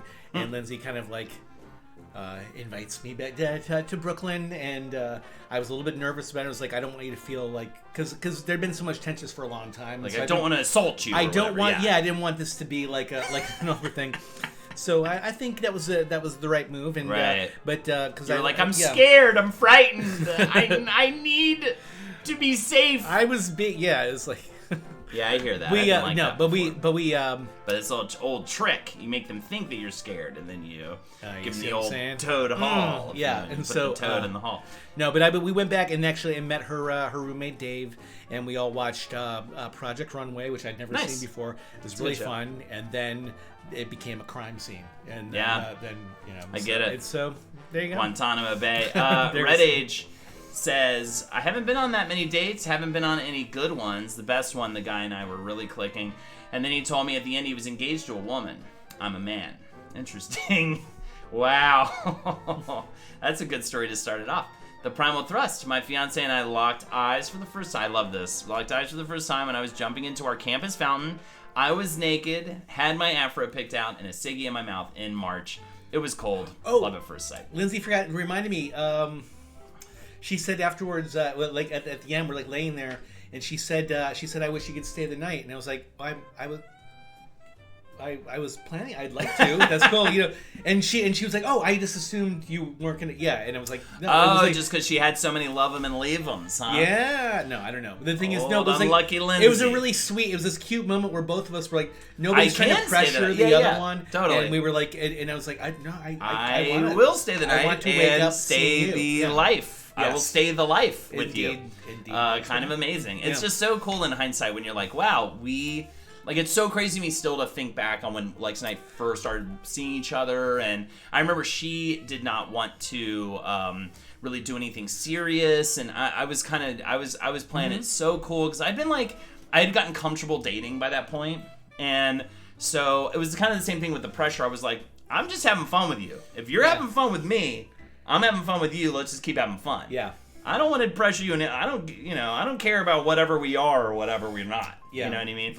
And that really worked very well. We Because had- in my head, I was like, I think I want to be with this person, but I just played it super chill. I was just like, I don't want anything serious, blah, blah, blah. And I was just like, cool. Both of us were telling each other, it's like, oh, I understand if you want to be dating other people Right. and everything. We were doing all this stuff and secretly both thinking, God, please, like that. And then we realized, like a week or so in, oh, we're on the same page here. No, we're in. Right. Lobster Dave, not exactly a date, but we were in a community theater production of Shrek together, and we're really clicking. And one night after the show, the cast went to a bar and we started holding hands and ended up holding hands for like 3 hours. We are now married. Wow, I love it. Nice. That's so interesting when it works like that on like this physical notion just kind of happens. You know what I mean? That's so funny. Manic Chaos. So my current BF, we've been together for over 9 years. Wow. All right. Is my only real relationship. And we met on, wow, Plenty of Fish. Plenty of Fish. Manic I've never Chaos, heard of that. I could tell you a little about Plenty of Fish in just a second. The first time we met up, I was house sitting for my current fuck buddy of the time while he was in Japan. So my best friend came over as a buffer in case things went weird. He came over and brought me a giant jar of jelly beans, which was adorable. Long story short, my friend ended up leaving and he stayed the night. The rest is history. So, Nice. Plenty of Fish. This may have been one of the hardest moments I've laughed in my life. Like, so it was me, Jason Kephart, and Ben Kissel. We're all living together in my the apartment in Williamsburg. Right. And I went there once. and I think I was in a relationship at the time, but Kep was already on Plenty of Fish, and Ben was like single and ready to mingle. So we created this like joke profile for him where he looks terrible and he's holding the Hell in a Cell WWE DVD box set that he had just purchased, which we had on repeat on the DVD player, by the way.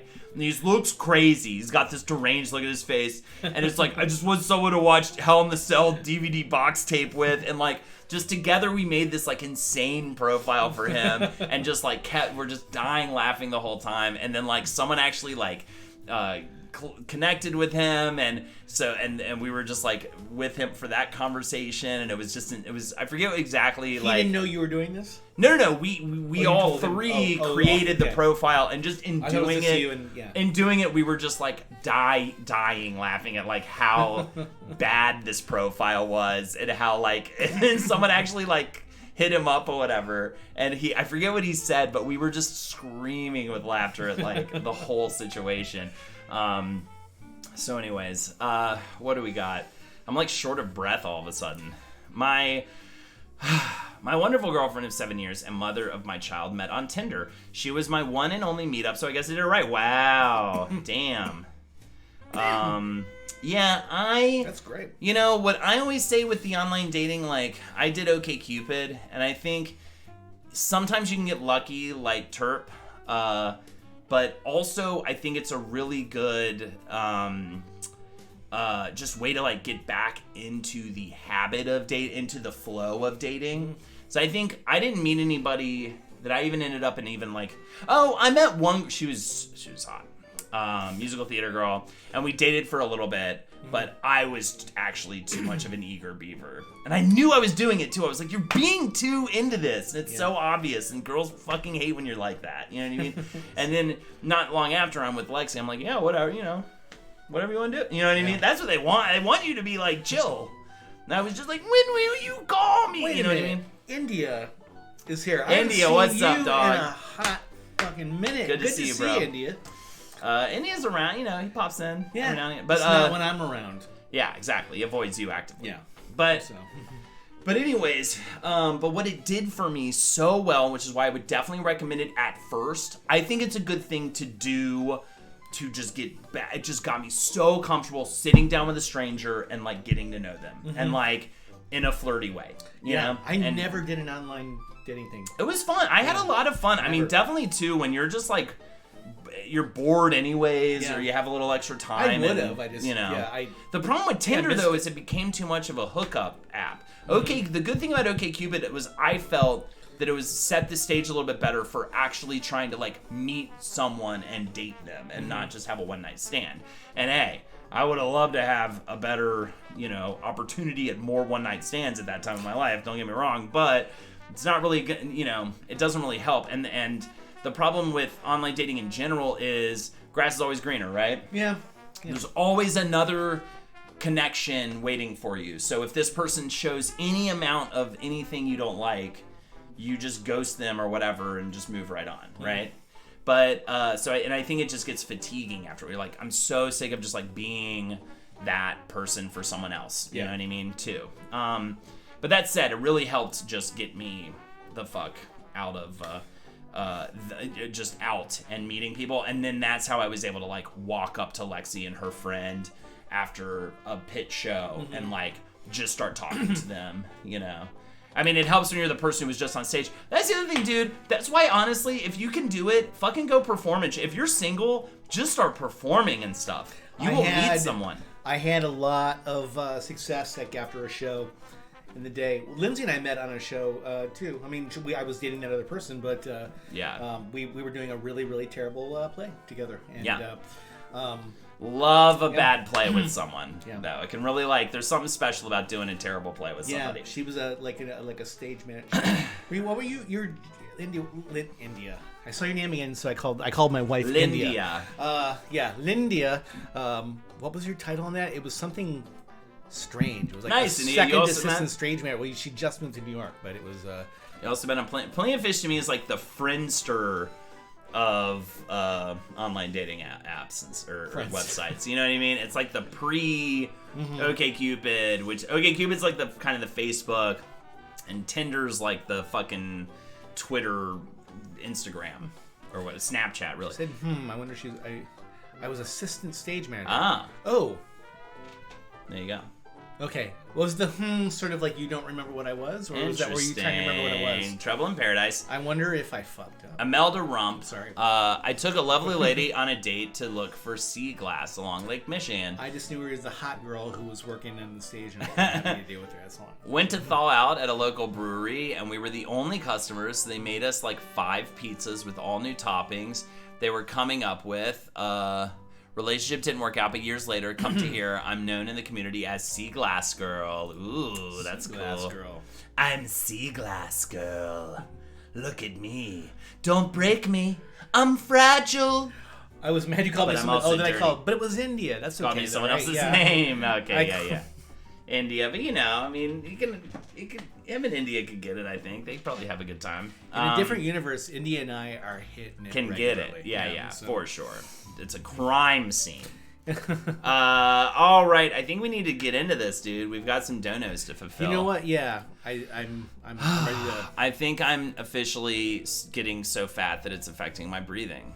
I'm just like, I made it worse over the last couple of days. I'm sorry. I'm hitting it so hard starting tomorrow. I'm working out every day. I'm not eating like shit. I'm gonna eat salads. Lizzie's just gonna start saying that in chat to freak you out.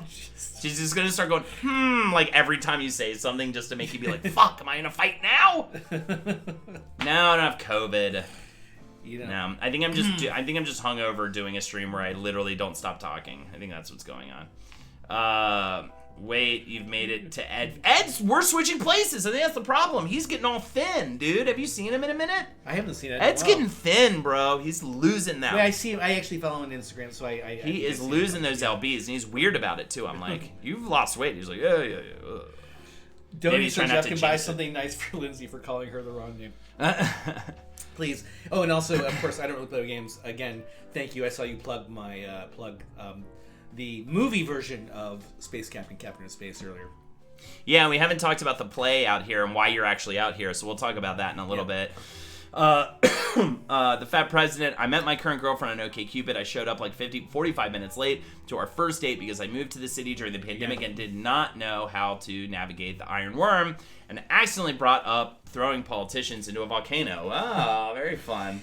I mean, I want to take an antacid pill. I'm feeling a little bit. It's in that drawer. It's in the far left drawer. Cool. I was gonna grab one of my Tums, but yeah, this is acid controller. It says it's a little tiny bottle next to the Strix products. All right, and I'm gonna get the first thing up here. Oh yeah, we're doing Primal Thrust. We're very possibly absolutely brutalizing this song for you right now. So I hope you're prepared for that, because it's gonna be it's gonna be a give and take situation. What do I want to say right now? Fuck me, man. And I'm a partnered streamer. What the fuck's wrong with everybody? What's wrong with Twitch for partnering me? What's wrong sometimes with you guys a little bit for support? I'm brain dead. You're watching a brain dead old man speak into a microphone for 3 hours and get drunk in the process. Right? Anyways. And yeah, and I don't get it either. I don't know what's wrong with you. I don't know why you're into this, but whatever. I don't judge you. I don't fetish shame. Yeah, we're not gonna judge you guys, and we love you guys, but I'm getting like red and patchy. And oh, stuff. dude, it's so brutal. This is the last time. I mean, you literally have to leave tonight. Yeah. You have to leave tonight. Don't Red Age Prop. Don't unsub. I need the monies. No.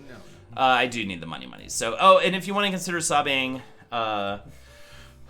please do so. I literally need. All right, you're gonna have to help with this because I literally can't talk without becoming winded. That's how chubby I'm becoming. Oh yeah, we got this. If there's any song where I don't know it but can pull it out, I think it's maybe this. It sounds like it could be a comedy. Right. Must take a life for hateful eyes to glisten once again. Are you saying? Harmonize. 500 years lies judge and night, blowing us all to hell. What savor and rest while his cross only die, forgotten freedom bound. As the shepherd led his lambs astray to the big garden garden. Must it take a life for hateful lies to glisten once again? Cause we find ourselves in the same old mess, singing drunken lullabies. Man, I don't know if I can go now. I don't know, we'll all have to see about money since I want to fuck up my job so bad. Oh my god. Hey, Toddy Champagne. I watched. And roses eyes, turning darker shade of red. Hurrah! And the bullet with this sniper lie in the bloody goodness fair. This is Irish, this is Must we starve on crumbs from long ago through bars these men made steel? It's a great or little thing we fought, knelt a conscience blessed to kill. Must it take a life for hateful lies to glisten once again? Cause we find ourselves in the same old mess, singing drunken lullabies. But maybe it's the way you were taught, or maybe it's the way we fought. But a smile never grins without tears to begin, for each gives a cry we are lost. For nothing is left to gain, but for Banshee stole the grave. Banshee stole the grave.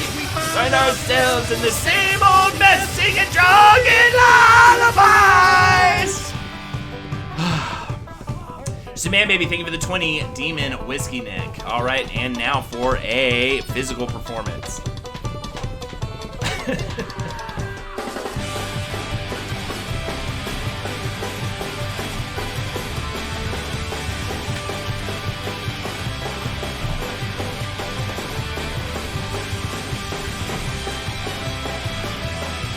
Feel like I'm shipping off to Boston. Everybody's in Boston right now.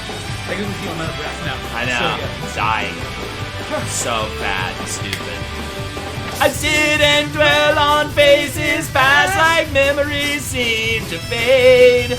No color left but black and white, and soon we'll all turn gray. Let me go low. But may these shadows rise walk again with lessons truly learned. With blossom flowers in each our hearts shall beat a newfound flame. Must make your life for hateful lies, listen once again. Cause we find ourselves in the same old mess, singing drunken lullabies. We find ourselves in the same old mess, singing drunken lullabies.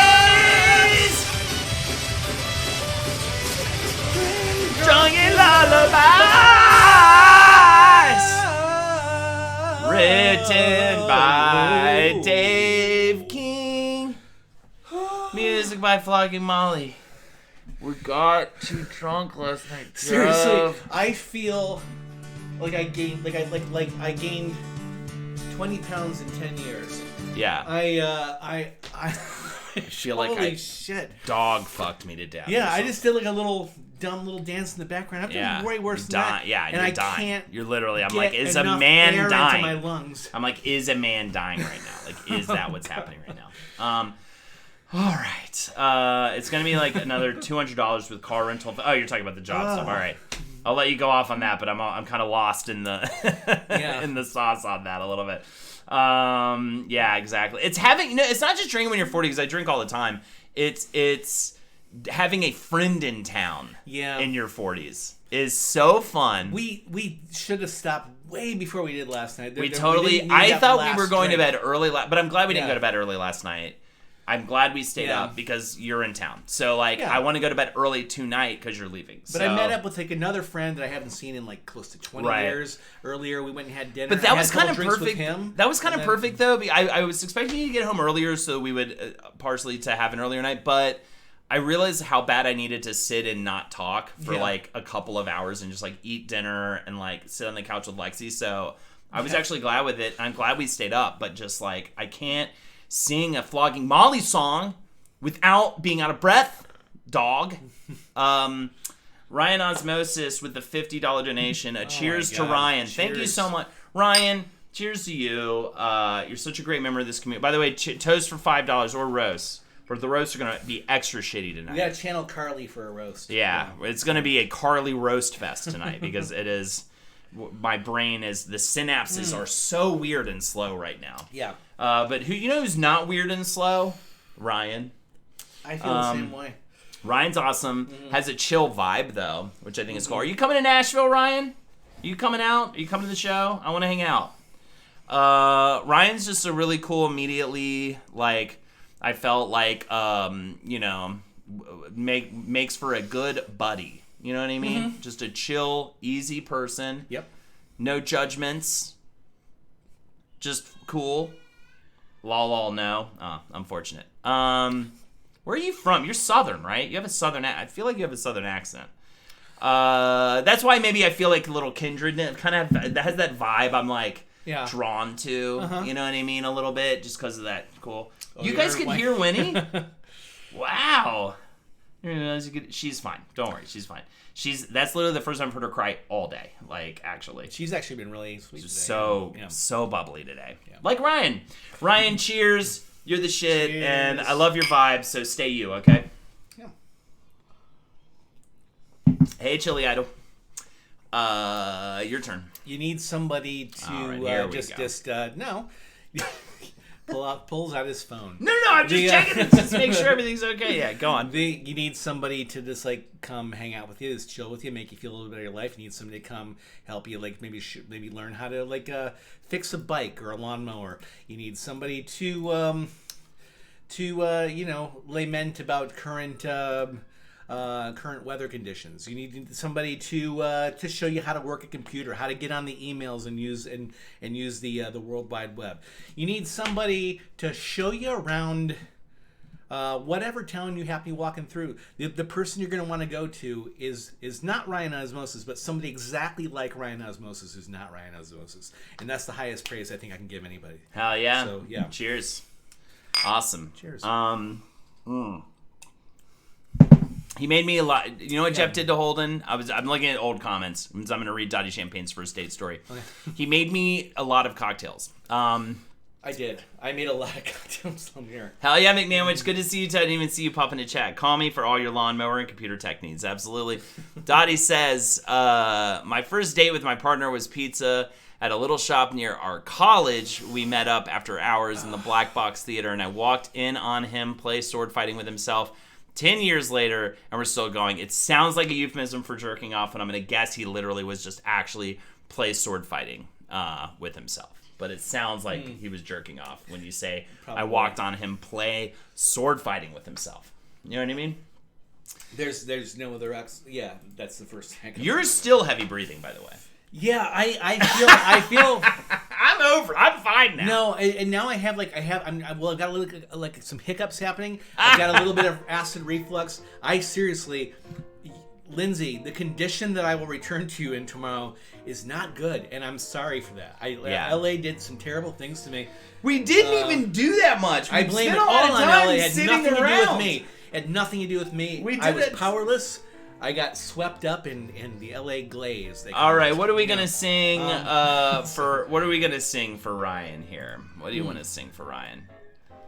I can't believe it's almost 5. This is crazy. I apologize. The show is flying by. It's amazing. Apologize to anyone if the Five Guys burger reemerges at some point during the stream. So, my God, that'd be so painful. For you.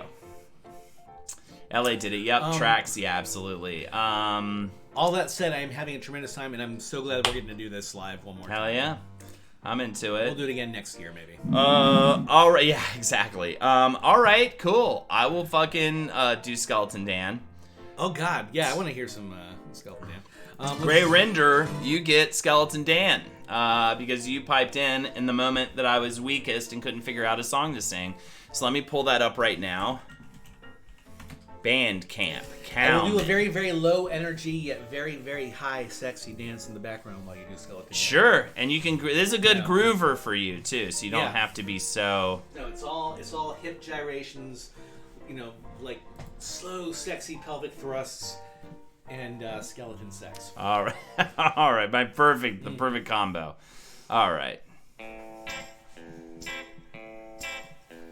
Skeleton Dan with his skeleton hands. He understands the dead man's plans. Skeleton Dan, he's a skeleton man.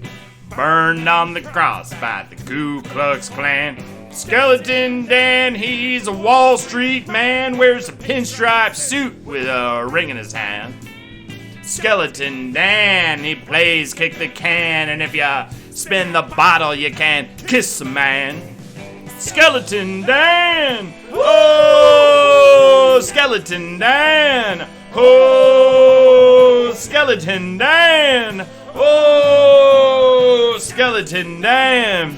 Oh, didn't Dan, he was playing in the sand, and then the sun came out, gave him a skeleton. Skeleton Dan, he's a skell of a man, and he'll fry some bacon in his frying pan. Yes, I wrote this. Skeleton Dan, Dan, he plays the bones in his skeleton band. Shaman baby, thank you, Gray Render. Skeleton Dan, he's a Mangala fan. S-K-E-L-E, Dan, Skeleton Dan. Oh, Skeleton Dan. Oh, Skeleton Dan. Oh, Skeleton Dan. Oh, Solo. You with your bone face. I believe I wrote the lyrics. If anything, I wrote most of the lyrics. It's kind of a funny story. I was on the roof of Doug and Jackie's apartment. Doug was together with Jackie when we were in the band and stuff. And we were on the roof, and I had a guitar, and I was like, we were talking about writing songs. I was like, we really just need to write a song like this, just something like this. And I just played it. I was like, Skeleton Dan with his skeleton hands. And I was like, something like that. And they were like, yeah, we should just, let's do that song. And it kind of wrote itself. It was Doug is a bastard. It was weirdly serendipitous. It was one of those very quick to come together songs for sure. But anyways, yeah, I was like, we need to write stuff like this. Skeleton Dan with his skeleton. It was like a fake song I was singing. I was like, it was so funny. It was like an example I was giving. And they were like, yeah, that's the song. Let's write that song. Oh, Skeleton Dan. Get back into it. Skeleton Dan. Oh, Skeleton Dan. Oh, it was in my bones. He's a skeleton man. Skeleton Dan! Hell yeah, and shout outs to Gray Render, a.k.a. Dan. That one goes out to you and Ryan Osmosis. Thank you so much for that. 2, 3, 4, we are the Jumbo Shrimp, here to play a game. Oh! That's how they wrote Dayman. Is that? But that's really, or are you just like from the episode? It's a feeding station. Jackie was on Skulkstream a couple weeks ago and told the story about her wearing the skeleton suit to be the ring bearer at his wedding. Absolutely, she did. All right. Jackie agreed to be on CockTails at some point, so I have to come up with a page 7 that'd be themed cool. drink. So That'd be pretty tight, brah. We'll do that at some point, and I could start having guests for CockTails. I should actually consider it's that. Fun. Fighter of the Night Man. No, Dayman came off the top of his head as the camera was fucking rolling, dude. Oh, really? That's amazing. I love that whole thing. And then when they actually do the musical, you have to pay the troll toll to get inside the boys' hole. So funny. I don't know how badly I need to see a live Jumbo Shrimp. Hell yeah, dude! Lobster Dave. Well, you're Lobster Dave, so that makes sense. You would need to see the Jumbo Shrimp song. That's amazing to Whiskey. I had no idea that was an improv moment. Like, from the actual episode, like, the take they used was him improvising that. Dayman, fight. Now I have to rewatch. I have missed so much It's Always Sunny, too. Yeah. There's been seasons and seasons that I haven't seen the latest one. Although, there was somebody in chat who was talking it up, too, like a couple weeks ago. But but Glenn Howerton and Rob McElhenney and Charlie Day do a podcast now. Yes, where they talk about like each episode, right? Yeah, they do. I mean, they do like us, like they go way off topic. Right. It's really not that I guess we have that much of a topic here, but. Is that how you learned all of that, Demo Whiskey Nick? By the way, probably. That's probably how you learned that. It's so good. I need to listen really to it. There's one actually where they just decide to get drunk during the thing, and it's hilarious. Oh hell yeah, Red H! Thank you for posting that. Yeah, we should probably do it. It's Always Sunny for Wiz and the Bruiser. Actually, I'm weirdly I'm weirdly unnerved by Danny DeVito, so I can't really watch it. Really, God, he's so funny. Again, talk about like a time one of the hardest moments I've ever laughed watching a show or anything when he comes out of that couch. That was God. I think I was even like alone and I fucking was hollering. Like I could not believe it was so funny to me. There's been things that he's done on there that's been so like gross and disgusting but hilarious at the same time. Yeah. There's the one where they're worried they're getting the flu. Yes. And he starts like quarantining them all, and he shaves himself and oils himself. Yeah, it's one of the grossest, funniest things I've ever seen. I love it. Wayward Weasel. Holden, have you watched Taskmaster yet? I haven't. Jackie loves Taskmaster. I bet you guys love Taskmaster. It's like one of those British.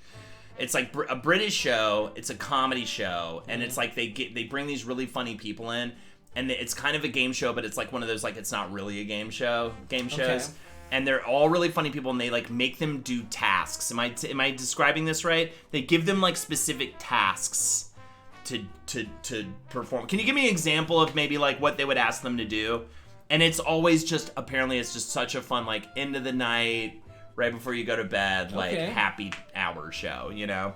And people love it. I think it's on Amazon. Jackie like loves it, and I need to get into it because it's like. I love those kind of shows that they're comedy shows, but it's not like written. It's just loose. Eat the most raw eggplant. Is that really one? Like it's just stuff. It's just like make the spider wear all of the wellies. Your time starts now. It's on YouTube. Okay, it's on YouTube. So they just give them ridiculous tasks and they have to like perform them. Yeah. And it's just very British comedy, funny. Oh yeah, I need to get this clock. Out. You would enjoy this because then we'll have similar backgrounds. Lexi gave me this. Nice. The Ministry of Silly Walks clock. I used to have a watch. I haven't put it up yet though. Yeah, right. So need to get this. I need to put some stuff on the background for sure. Hi, 3 eggplants. Welly boots. So they're putting like tiny boots on a spider. This makes it look like maybe it's not that interesting in the apartment. They actually have a really really nice place. Yeah, I love the apartment. Yeah, my fun cool office became a nursery slowly. Yeah. The tests are extremely specific, and the best ones are when they find great ways of working around it. A lot of the time, the task isn't the ridiculous part. It's more how the contestants approach putting all the wellies on the spider. Find a season with a comedian you like and start with that. Work out from there, yeah, for sure. It's like openly yawn. You're fine. People get so mad at me if I yawn on stream. It's like, dude, it just happens, and it triggers me, damn it, because I had a Spanish teacher who I hated, who would get mad at you if you yawned in her class. But it was like, it's 9 a.m. and I'm sitting, I'm like, you know, so you'd have to like, I figured out how to like kind of yawn without looking like I'm yawning because of that thing. Yeah. But it was like, what do you mean I can't yawn? Like, it's 9 a.m. This class is boring. That's terrible. It was so bad. And I always had a weird boner at the end of that class too, and I never knew why. She was very unattractive. And there was nobody in the class I was into. But I also had to figure out the belt tuck because of that class. Yeah. I would get a weird 9:30 boner. Well, that's the thing. Every morning at school, and it was just a nightmare. Well, there's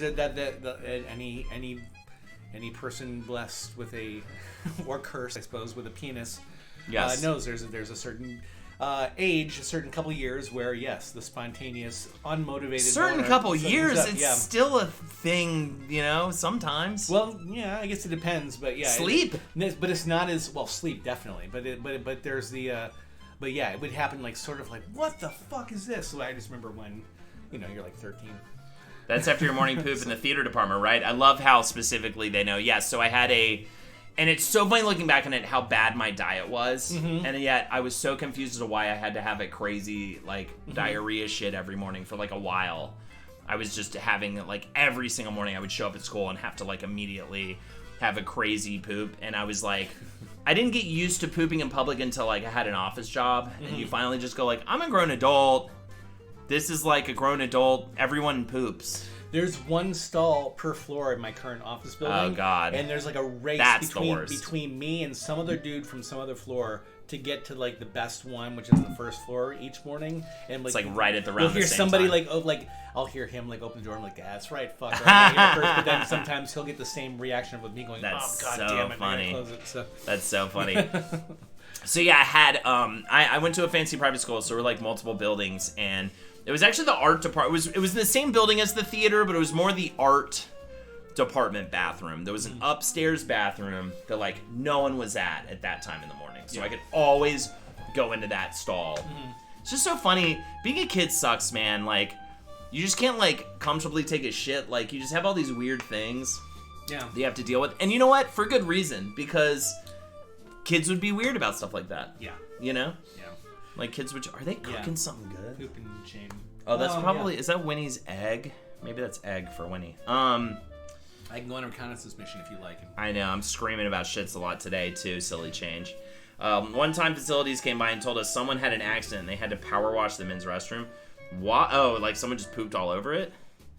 Fuck, still get unwanted fuckers down there, lol. Where? Well, yeah, it's still. I mean, not that it never happens, but it's like, you know, there's a period of time where it's. Dude, you got to take a shit in a bathroom during like a busy time with a bunch of like in high school or middle school, and kids are just the worst. Like you just, it's you know, you know, or whatever. He was spitting. I don't think I ever showered in the gym either. There's nothing that I think I just went sweaty the rest of the day. I don't think I ever showered with other. I still don't understand why they make kids do that or adults do that. Yeah. We all have to shower together? What are we in prison? The fuck? There's nothing that a child, like especially like a preteen or a teen, can't turn into like a shaming moment. Yeah. I was once. I was going to see. I saw the movie. I saw Die Hard in the theater with my mom, and she was like really into it too. And I was like in my 20s. I think I was in college or something, you know, or I don't know. It doesn't matter. But the point is, I was like above the age that you should be able. That a bunch of teenage girls should be able to make fun of me for opening the door for my mother. Like going into the theater like that, and they're like opening the door for mommy. Right. I'm like, the fuck, I saw that. I saw that. Oh fuck! What's the Comedy Central show where the guy? What does he do? He goes around and he's like kind of like he's not like a self-help guy, but he goes around and tries to like improve things. Nathan for You. Yeah. I saw that Nathan for You clip of, I think it was posted on Reddit under Kids Are Fucking Stupid. And he's sitting with 3 kids and he's got this little toy. He's like, do you guys want this little? It's like this little thing. And they're just like, no. And he's like, oh okay, hold on, I'm getting a phone call. And he pulls up the phone. Thanks, chat. Nathan for You. He pulls out the phone. He's like, "Oh, it's the president. Oh, hi, like the president of the United States of America." And he's like, "Hi, yeah. Oh, yeah. Oh, okay. He just said to me that if you don't like this you're a baby. And they were like, you know, a little bit old, like, right? It was like, and so one's like, just kind of slowly takes the toy. What about you guys? Are you guys babies? And they slowly just like grab the toys because they don't want to be, even though they don't like the toys, they don't want to be associated with the idea of being a baby, which is just so funny. Possibly even knowing that he's making this up, but Yeah, I don't want to be called a baby. I don't, but I have to. Yeah, exactly. But if he's not, I don't want to be a baby. So like, I take the toys. So funny. He was like, "What about you guys? Are you guys like babies?" And also, like, as you get older, like, who cares if you think if anyone thinks I'm a baby? You know what I mean, or whatever. Or like the idea that you're clearly not a baby. A baby is ages, you know, 1 to 18 months or whatever it is, you know, or 0 to 18 months. You know, it's just so funny.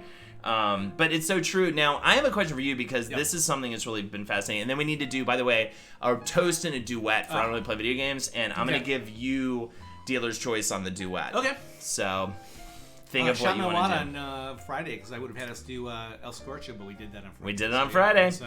Got to think of something else. You know, I found a lot now once I was going into having a kid. I'm kind of low-key obsessed with the middle school years because they were horrible years for me. Hell yeah. Awful years in my life. Same. And I hated them. And I'm also obsessed, like, I have a good friend who she was like, those were like 3 of the best years of my life. Really? I had a huge crush on her all through high school. But she came into middle school and was immediately like one of the like kind of accepted by the hot popular girl table. Okay. And just kind of had a great time. Like just had a good time of it. Like was the small handful of people who were like, my life's great. Grade 6 through 8. You know? Yeah. I mean, it becomes sad eventually. Hi, Live or Die. Live or Die, what's up? I mean, I was brutally miserable. I had a crush on a girl who didn't want anything to do with me. I was lonely. I was sad. I was, you know, unpopular and just awkward as hell. Yeah, I just didn't know what to do in my body. And I felt like kind of a little behind too. And I wonder if Winnie's gonna have this because she is like technically a little behind even already on some small things, like the things that matter. She's like ahead. Oh, look at what you got. That's what it is. You brought us croissants? What? Yeah. I was like, what's that delicious smell? Is that for me as well? Croissants. Of course, yeah. I'm not gonna eat, I'm not gonna have like one. Lexi, thank you. That was so good. She's the Thank best. you so She's much. driving to the airport later. There is so nice. You gotta snag she's yourself trying to, like, a goddamn good one. Make us not as drunk though, so we gotta make. That's sure probably a like, good idea. Yeah. But anyways. Jerk me turn sure. around and I'd say see. middle school was the best for me too. Broke my ankle and met one of my best friends because he was the one who carried my books up 3 flights of stairs. That's nice. So fair enough. So anyways, and then I love middle school, like Pen 15, the movie 8th Grade, Big Mouth, like anything about like that time, you know. Even oh my god, we were talking about this the other day. Inside Out. Oh, that's so good. Because I was trying to tell you to watch Lindsay. Remember that it's on Hulu. Watch Pen 15. It's so fucking funny, and you guys are gonna love it. Pen 15, if you don't know, it's 2 actresses like in their 30s playing themselves as middle schoolers. You were telling me about this. And it's autobiographical, but like all of the other kids in the show are middle school age. Yeah. And it's on Hulu. Team of Whiskey Nick. Yeah, Turning Red, I really enjoyed. Same thing. Yeah, it's all on Hulu. It's so funny and it's so honest and nails. It's like between that and the movie 8th Grade, nails the awkwardness and like that. I've never seen 8th Grade. 8th Grade is so fucking good. I think it's written by Fuckface Inside guy, Bo Burnham. Isn't it written by Bo Burnham? Yeah, 8th Grade. 8th Grade is one of those like Here we go. awkward humor kind of things, for sure. And it's so funny and so good. And so anyways, all that was a lead up to the question I wanted to ask you, which was, you know, like, I know you probably don't want to think about this yet, but they are not far from middle school age. Yeah. And like, going into, I'm already thinking about how I want to approach, because I felt very like alone during those years. Like, from, you know, because unfortunately, I think this happens with a lot of parents. It is also it just happens to be the time when they're no longer cute, and they're no longer and they're kind of moody, and I think a lot of parents kind of turn their back during that time. You know, and I think it sucks. And I think that for me, I was the second kid. My parents are great, love my parents, but you know what I mean? I just kind of felt, and in a way, you kind of make yourself alone. You're because of exactly what you're saying. You don't want to be a baby. You don't want to be associated with being a little kid because that's horrible, right? You're now an almost adult, you know? So you don't need your parents. You're a big kid, you know what I mean? Whatever. So in a way, you kind of reject your parents, but at the same time, I feel also the parents naturally kind of are you're no longer this cute, adorable thing that idolizes me. You know what I mean? So I think a lot of times the parents kind of step away. And that might be the wrong. That might be good intentions behind that, but I think it's the wrong approach. Right. So do you have any thoughts towards? I do, because I think my mom. Hopefully, you're still watching, Mom, or if you're not, you'll watch the recording later. But yeah, I think she did it right. She was actually. I knew she was there. I knew she was there for me. I knew that she was there if I needed her. But she also knew, we're in the mall right now. He doesn't want to walk with me. He wants to walk by himself. I'm cool with that. I'll do that. It's she had the right balance of yes, if you need to be alone and be a moody teenager, you can do that, but always know that I'm here. I feel like it's a balance. It's establishing that lifeline. There needs to be communication that's happening. So I think if you step back too much, you might be going that direction, but the kid needs to also know that you're there too. Yeah. And I think that's probably just gonna be, I don't know how to do it. I guess it's just communication and stuff. Mom, do you have any advice if you're there? How did you do that? Pet Detective Brian says, watching Pin 15 is an insanely emotional experience. It really captures the deep traumas we all went through, however insignificant in retrospect. Enjoy the croissants. Thank you so much. I am enjoying the croissants. Very tasty. Also, it's a comedy show, by the way. So, but yes, it totally gets there. Mm-hmm. And there's an episode that Jackie really responded to that I didn't necessarily click as much with or felt as strongly about. There's a sleepover episode in season 3, and it brought her back. There was a spin the night episode where they end up daring one to do something they don't want to do, and you know, it's just this really, it just kind of is the worst, you know, it's just, yeah, I think that was maybe more the way girls are with each other a little bit or something. Maybe, yeah. I never... But there's a whole scene where it's just, the whole thing of it really is that it is such, you know, not to be redundant or cliche, but it really is just because it's that crossroads. It's so confusing because you are not a kid anymore, but you're not an adult. And there's nowhere for you to go. You can maybe go to the movies. If you don't look out and have close friends in the neighborhood, and I didn't, you are alone. Yeah, I didn't really either. But then you have these I had this memory brought back up for me. I was so lonely in my neighborhood. I finally met a kid. We totally clicked. We were pretending to be Ninja Turtles a lot and stuff like that. I forget who it was. Maybe one of my brother's friends or someone else said that that kid's not cool or something or lame or whatever. And I just stopped. He would come by to knock on the door to play and hang out, and I would tell my dad I wasn't to tell him I wasn't home. Lindsay has a story I hated about myself that she feels the same. If she would, she's probably putting the girls to bed right now, so that's probably why we're not going to see her. We might not see her for the rest of the stream. I feel like she probably would be screaming about. But she had a very similar thing to that though, where it's where the kid was too socially toxic for that time, and she's just I should have been a better friend. She met him years later. The guy's doing fine. He looked at him, and she actually got to meet him many years after that, which was pretty cool, and apologized. That's awesome. And stuff. But and the guy was I would polyamorous. Love to apologize to this kid because we definitely would have been peas in a pod, but someone keyed me off that they were a nerd or something. Yeah.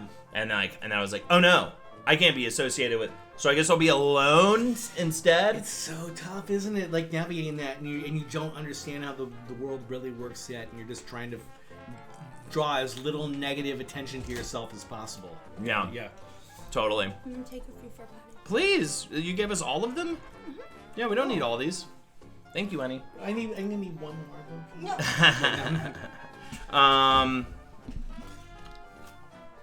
When you bring... There's a lot of stories there. We'll get these. Then we're going to sing. Winnie being born in August, you should send her the next year to elementary. I was born on August 13th, and they sent me, so I was the youngest of everyone. My sister was born on August 29th. They sent her the next year, so she was the oldest of her grade. Oh, wow, Winnie's, oh my God, I can't remember her birthday. The 14th. My dad always said it was such a better decision to send her next year to be the older. Mm-hmm. So you're not like the underdog, right? What was it like, Hal Dog, as the younger compared to the older? I want to know more. Demon Whiskey Nick. Love my parents, but they don't know how to relate to the fledgling adult. And then also my parents don't actually know how to relate to us anyways. It makes them angry sometimes when we stand up for our own shit. It's fascinating. I don't press anything anymore. As the grown child, you do have to step back and not press them so much. Talking out of my ass kind of law. Dude, yeah, I've definitely learned, like, what I can and cannot share with my parents. Like, obviously, like, your mom, I'm still here. I keep thinking of a million things, so really can't think of one thing to say. That's okay. I think the point was definitely, Mom, that you were, like, present, really but you... Yeah. Like, I felt supported and free at the same time. It was really... Because I remember for me, I think, like, this needed to happen for me to grow. I've talked about this time before, but I'll just say it again. Like, they gave me almost too much autonomy, and I think it was, like, 7th grade, maybe, like, the summer between 7th and 8th grade, or the summer between 6th and 7th. Probably the summer between 7th and 8th, I was a little too old to even have this issue. And they even started letting me, like, kind of watch whatever, you know, R-rated movies or whatever, and you know, kind of let me run the ship, and I had not learned the lesson of, hey, if you just sit at home all day and watch TV all day and movies, like, all day and night for weeks on end during the summer or any time in your life, it's gonna make you fucking weird and, like, depressed and mentally unstable and, like, you know, but I was such a TV junkie that, like, I loved to wake up, make myself a little breakfast, watch TV, you know. I had a full schedule of, like, what I like to watch all day. That was the year, I mean, this was also a time I was giving myself an incredible comedy education, because that was back when Comedy Central was, like, incredible. All day I'm watching Kids in the Hall, SNL episode from the 90s or 80s or any random year.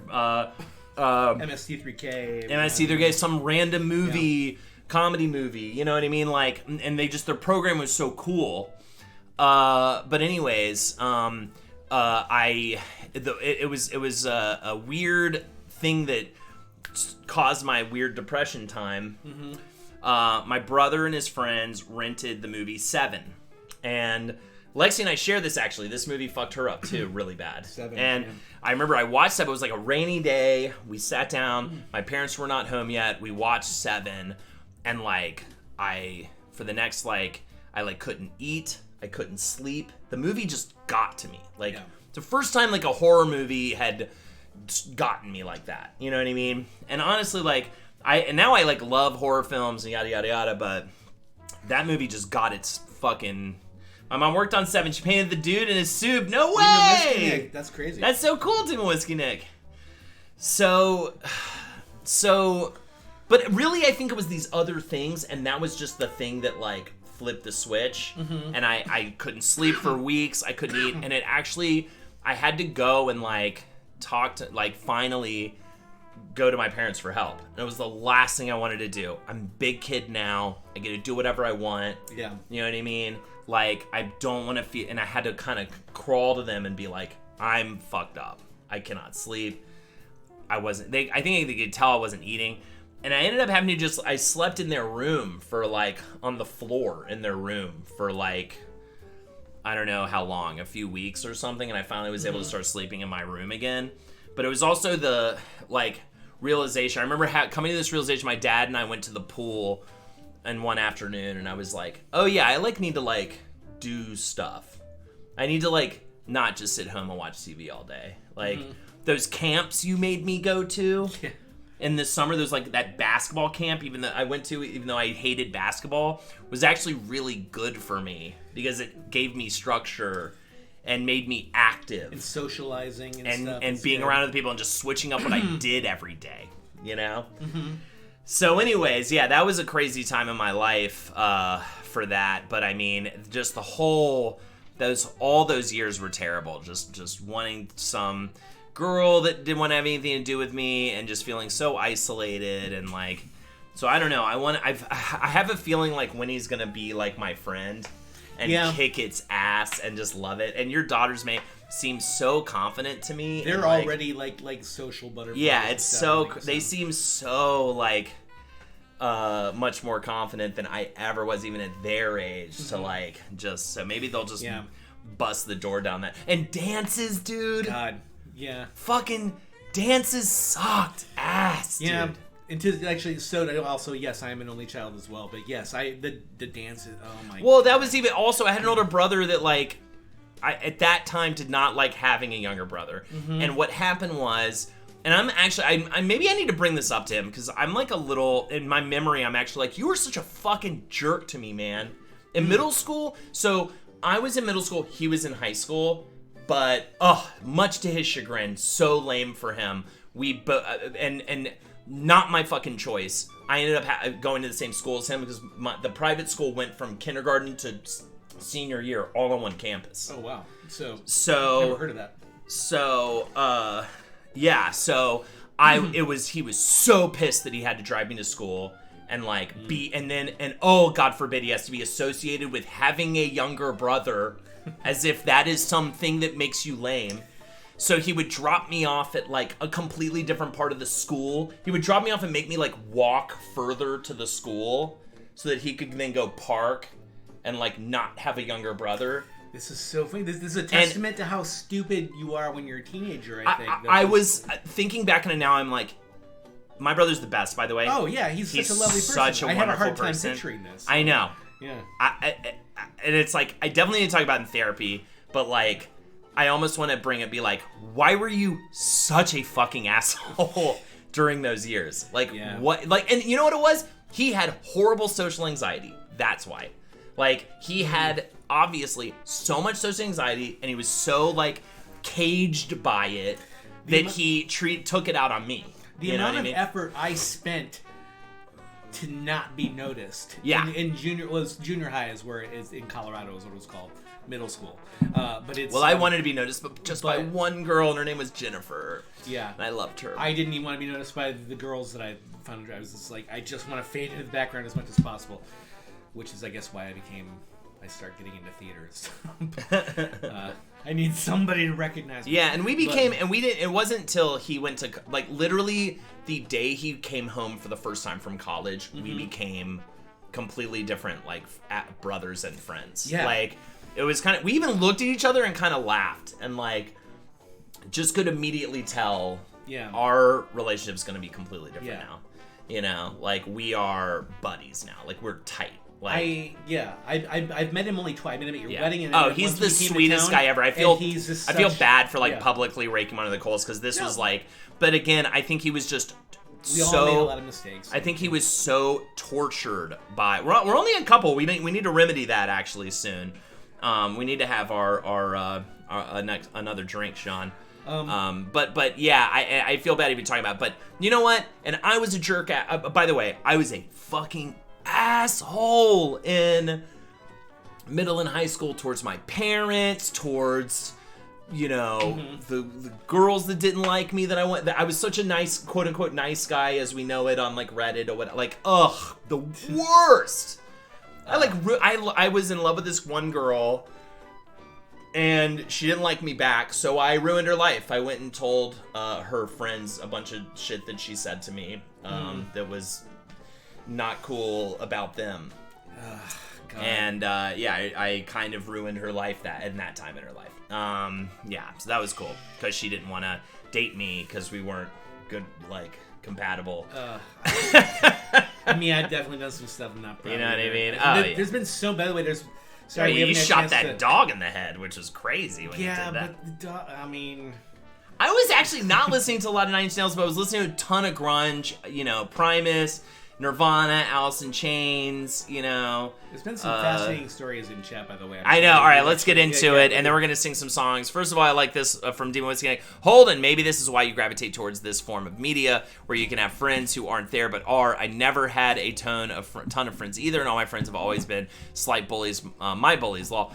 I will say that was my middle high school, and then my life totally changed sophomore year of college, and I all of a sudden became a super popular guy known for his fun parties that was like had a ton of friends because my apartment was like the apartment to hang out at in between classes at theater school, and it was all the cool theater kids that like smoked weed and like listened to classic rock, whatever, right? And so it's weird. I have a little of both because of that. Like I'm kind of have this two. I think that's why I'm such an introvert extrovert mix. Like I need you. It's funny, like we had an amazing weekend, and also I need you to leave so I can not talk for like 3 days. Yeah.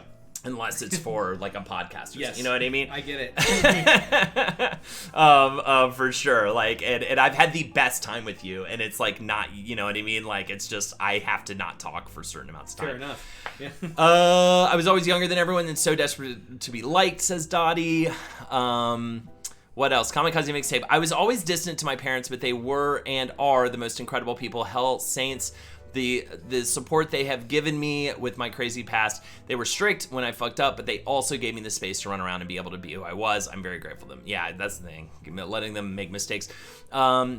Wayward Weasel. I was friends with a bully one year. He bullied me too, but he was fun to hang out with somehow. And the kid who he bullied wrote in my yearbook one year, "Nice try, I'm still here." And it broke my heart reading it back as an adult. I'm on good terms with that kid now because we ended up in the same friend group in high school and got along well. But God, how are middle schoolers so shitty? Terrible. You know? I weirdly had a couple guys that were like bullies of mine in middle school, and then they became much nicer, and then we became friends in high school. Yeah, it sucks. Too. My bullies stayed shitty, and I had mutual friends with the bullies. The jocks, they were awful. They called themselves the grade 8, even though there were like 12 of them, and we were all like, "You're idiot!" Like you gave yourself a name, and it's a thing that doesn't even work because you're not 8 of you. It was so weird. Anyways. They were just really dumb, and they were like loved how dumb they were. They like embraced how stupid and obnoxious they were. They would ruin classes. I had everyone in senior year you could take Civil War 60s. So the first semester was Civil War, and the second semester was 60s. And they were taught by the best teachers in the school, and it was like a really good class to take. It was these electives, and they took the class because it was like the easier class to take, and just ruined the class. Like, just made the class not fun. Right, yeah. Always derailed things. Didn't want to take, just with their bad humor. Cause, like, they were trying to be class clown. I was so mad at them. I was like, I actually want to go. This is like the one class I want to go to, and you guys are ruining it. The first theater class that I ever took had a couple guys like that. I started reading Mike and Doug, and they were the biggest, like this little just evil asshole idiots. And ruined they were like, they kind of like had me. They sort of like bullied me into kind of like hanging out with him. I wasn't really like part of their thing, and they were shitty to me too. But I knew they would be shittier if I like disrespected them somehow or something. And so I like kind of like, they're just like, yeah, come sit over here. So you don't sit by yourself like a fucking loser. That kind of shit. The worst. And God forbid you like are enthusiastic about something. Yeah, in middle or high school. God, especially back then when it was grunge. For me, it was the grunge era. So the whole ideology was how little can you care about everything and how little you can be interested in everything. That's what being cool was. And God forbid you be passionate or excited about anything. Because you would be immediately be made. I hate that about the grunge thing. And I think that a lot the newer generation it's actually more because of the internet, and it's about what you're into and what you're passionate about. I think it's like changed completely, and I'm jealous. Because it definitely used to be like, even if you loved Nirvana, the grungiest whatever, or like there's grungier stuff, but Soundgarden or whatever, you still had to act like they were whatever. You know what I mean? So dumb. All right, my dad held on way too tight, says Dottie, and wanted me to be obsessed with him. He definitely contributed to my social issues. Don't be that guy. That's the thing. You can't do the thing. My mom worked on... Oh, yeah, I already read that. All right, we got to scroll down a little bit here. Please consider donating. The link was posted earlier. That's so fascinating. I was queer and goth and wanted to disappear, but you can't when you like to look that way. That's funny. That's such a funny dichotomy. Okay, that explains a lot. I'm an only child too, says Sot, and I see a lot of parallels between your upbringing and mine. I think there's like an automatic autonomy when you're an only child because you're always on your own. I talked to my parents about it later, and they told me they noticed that like weird independence and kind of just rolled with it. That's kind of cool. Would you mind making another drink?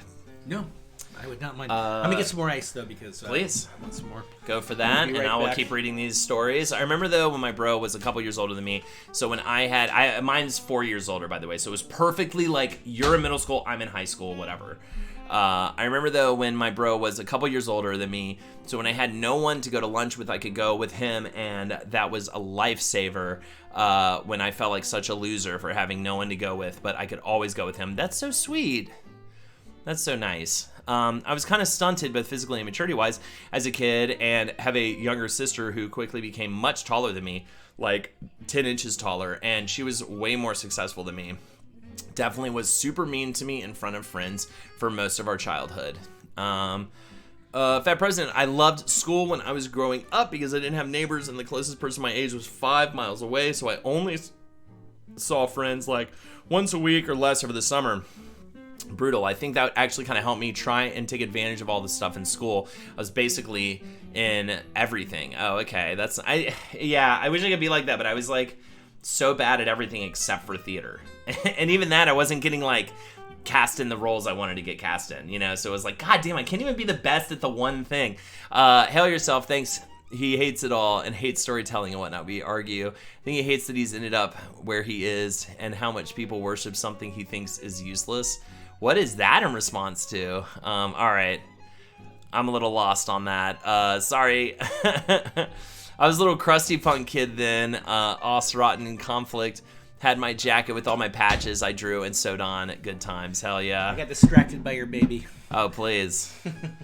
I was about to be like, oh, I miss her. No, I'm actually going to be spending quite a good chunk of time with her after this.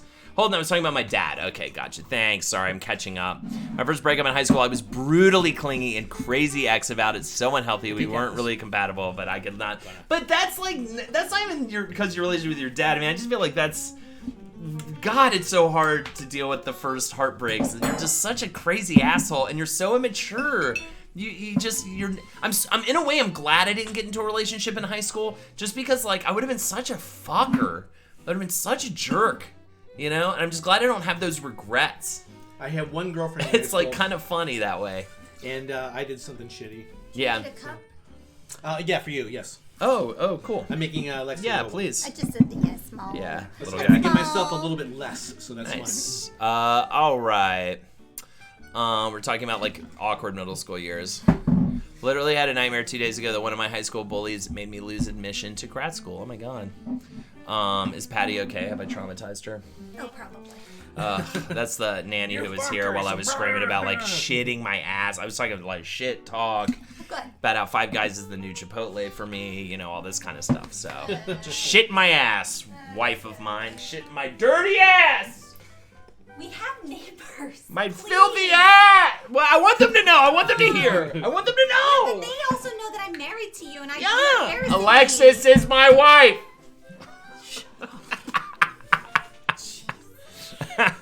What do you care? Dotson, we got Dotson here. See, nobody cares.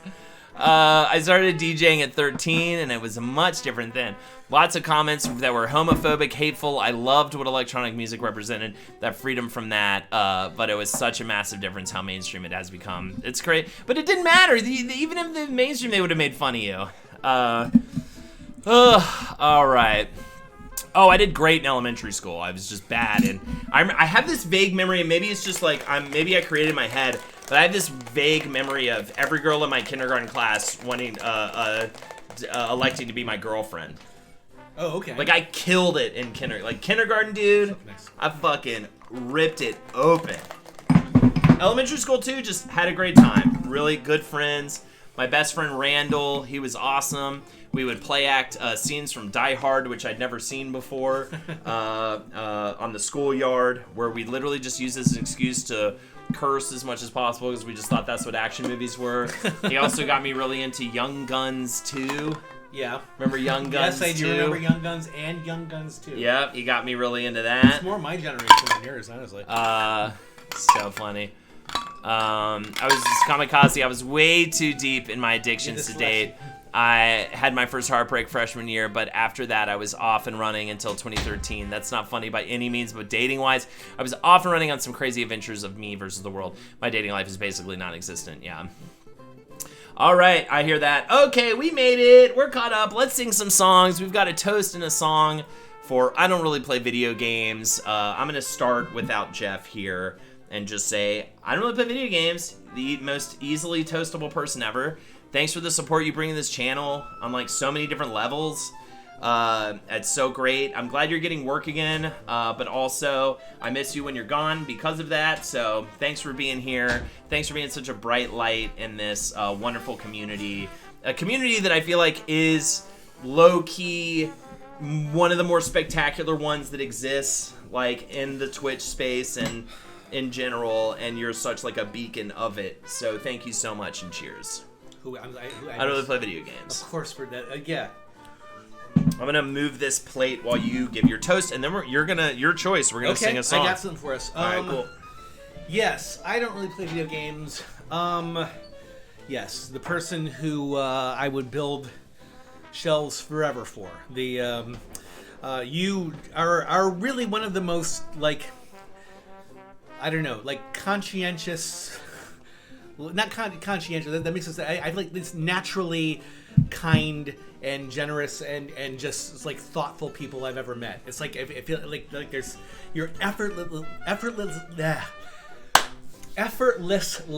I hear you got up to get ice and you're winded, and that's what I would be if I had gotten up to get ice. But luckily I didn't have to do that. But yeah, so. you're genuinely a.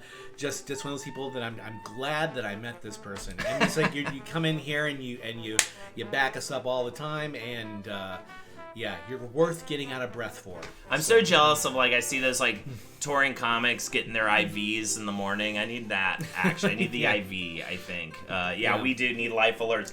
We again are very hungover from yesterday and have just been eating and drinking like absolute dog shit for the past like 4 days. Like an hour before. That's why we're falling apart right now. we went to Five Guys like an hour before the stream started, and just like and I thought that was gonna. The problem with the Five Guys is it's amazing, and you're like, I needed this, and then you get home and you're like, I could sleep right now for the night. Like I could sleep now until like 9 in the morning. It's so delicious, and then you're like, oh, now it's become cement. Yes, now I'm just so sleepy because of it. I actually feel a lot better now. These drinks have made it great. I definitely went into this stream half feeling like, I don't know how I'm going to get through this one. And I've had the best time. So, and I can't believe it's 5:30. I can't believe we're almost. It's ridiculous. It feels like it's gone faster than normal. Because you're here. It's so much better. Here, yeah. I had to dip out, but if Winnie is on the fence of sending her to elementary either early or a year later, go with a year later. It's probably better to be the oldest grade than the youngest. Okay, cool. I will totally do that. Why not? Yeah, why not do that? I believe and that you're too. Mentally more in the better shape. So why would you go younger? You know, it's funny. A quick terrible story from Jeff's childhood thing. I think I have to bring a little bit of sadness every episode. So, but no, just I was taken out of school for a while. It's a long story, but I had to. It was this. There was a lot of like this like big traumatic events happened in my life, but my mother's life, like that, and so things had to we had to get away for a while, and so I missed like the second half of school year, so I had to like restart the grade that I was in before, and it was amazing, and I think it was because of that, like all the kids who were like my friends and stuff from that previous thing just ghosted. They wouldn't make eye contact with me or anything. This is grade school too, so it wasn't even like middle school where like everybody's extra shitty, but I always felt like it was sort of like they can't admit I know this kid who's in a younger grade than ours. Or it may look like he got held back. I didn't. I just I had to restart because I ended up missing a lot of school. It's okay. I mean, I made new friends. And we have a couple but I just arguments for younger. It's better to learn things younger. Didn't really know that or necessarily think. I would think like I got a little off topic there. Sorry. No, you're fine. You're right on topic. And then but my son is like checked out of kindergarten because he's older. So yeah, it's kind of like he's kind of past it. That I could see an argument for that way as well. Damn, I have to figure this out because she's for the April or August 14th. So I think that is gonna make it confusing. Start her older, it makes for such a better life, says Haldog. I do feel because you're the way you develop and stuff. I think she'll be like probably like it'll give her much of a chance to be child therapist here. Oh, there you the go. Weed Wife. What do you suggest? Winnie, August 14th. Should we go with? Depends on the kid. There you go. So there you go. Weed Wife says. What have you found? So what should I look out for Winnie if I'm gonna try to make this decision? Like what kind of kid likes to be the younger kid or wants to get in there younger, and what kind of kid wants to get in there older? Different kids have different needs, but like, does she know what she needs? I don't think I knew what I needed back then. Because it was, you know what I mean? Isaac Shep, thank you so much for the 5 months. You know what I'm asking, Weed Wife? Love this, dude. I didn't know you were a child therapist. I'm gonna need you to show up more in the streams. Okay? Do the children know that you're the Weed Wife? Applecart says hot horse yoga. What are we talking about? We're talking about hot horse yoga. Developmentally, might she develop from peer socialization? No one wants to be the younger, says Haldog. You got some other people saying they're fine with it. It will be good to have the when she, because obviously she's not going like a school where right now, or she's not like in a daycare where there's like a lot of other kids or anything. So eventually, it probably will be nice to get her to get used to being around other kids and to like. McJerk says, okay, so my daughter was born in August, and we sent her when she turned 5 to kindergarten. She's doing great, had a little problem with math, but that was because of the pandemic. But yes, every child is different. You will know if she is ready. How will I know? Because she'll just be like, she'll just be like wanting to hit the grind at a younger age.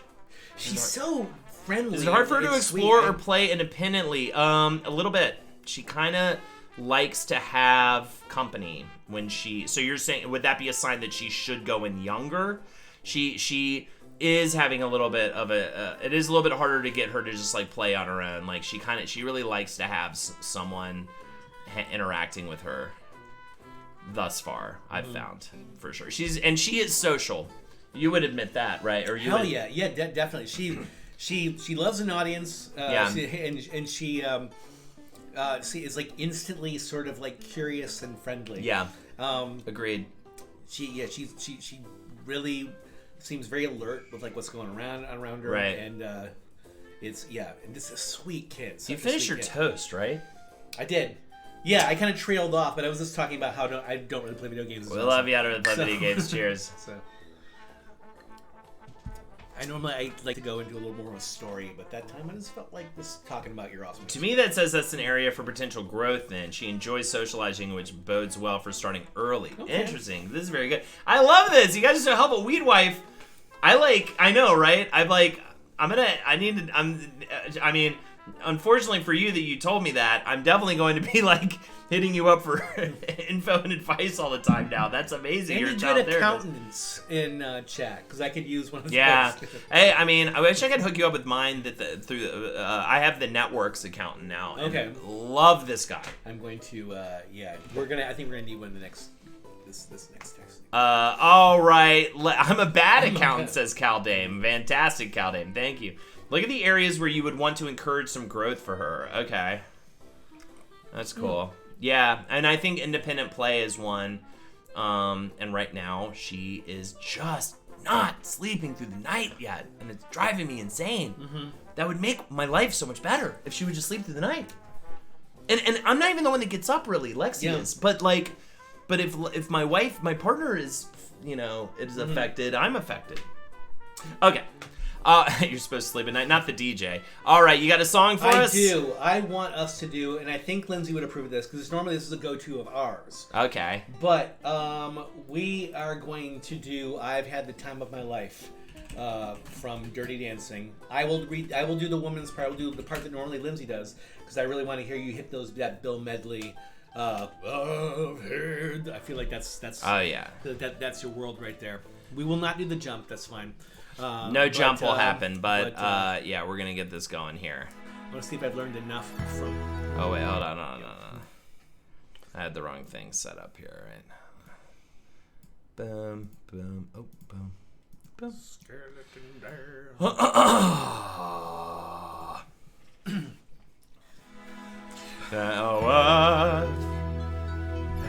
You want me to do the time of my life?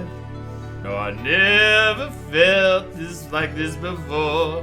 This I swear is the truth, and I owe it all to you. 'Cause I've had the time of my life, and I owe it all to you.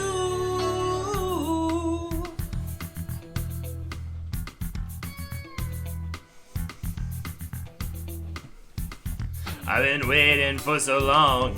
Now I finally found someone to stand by me. We saw the writing on the wall as we felt this magical fantasy. Now with passion in our eyes, there's no way too good disguise to secretly. So we take each other's hand, 'cause we seem to understand the urgency. Just remember, you're the one thing. Jeff stopped his arousing, says Louis, but I can't get enough of. So I tell you something. Yeah, we're doing this in honor of Roe versus Wade. This could be love because I've had the time of my life. I'm Alexis' husband. Never felt this way before. Yes, I swear it's the truth, and I owe it all to you. Nice. Hey, baby.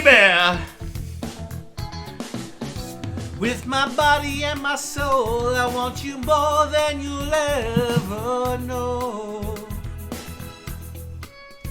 So we'll just let it go. Don't be afraid to lose control. No, mama. Yes, I know it's on your mind when you say, stay with me tonight. Had to me to stay with me and remember. You're the one. Why am I off now? I can't get enough of. Someone's like, I like this. And I'm like, so I'll tell you something. This could be love because I've had the time of my life. Hell yeah, weed wife. I never felt this way before. Yes, I swear it's the truth, and I owe it all to you, 'cause I've had the time of my life, and I searched through every open door till I found the truth, and I owe it all to you.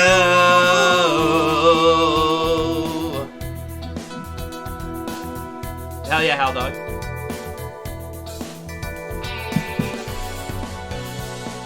Baby Corn's in the chat. Thank you, Sean. Jeff's gonna attempt to do the jump on himself. We'll see if it happens.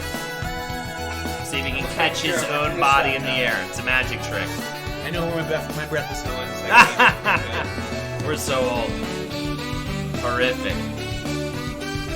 Now, I took your part for a second. I had the time of my life. No, I've never felt this way before. Never felt this way. Yeah, I swear it's the truth, and I owe it all to you. I may actually hit you up about time of my life. Weed wife, that's awesome. Thank you so much. Never felt this way before. Yes, I swear it's the truth, and I owe it all to you. I've had the time of my life, and I searched through every open door, found the truth.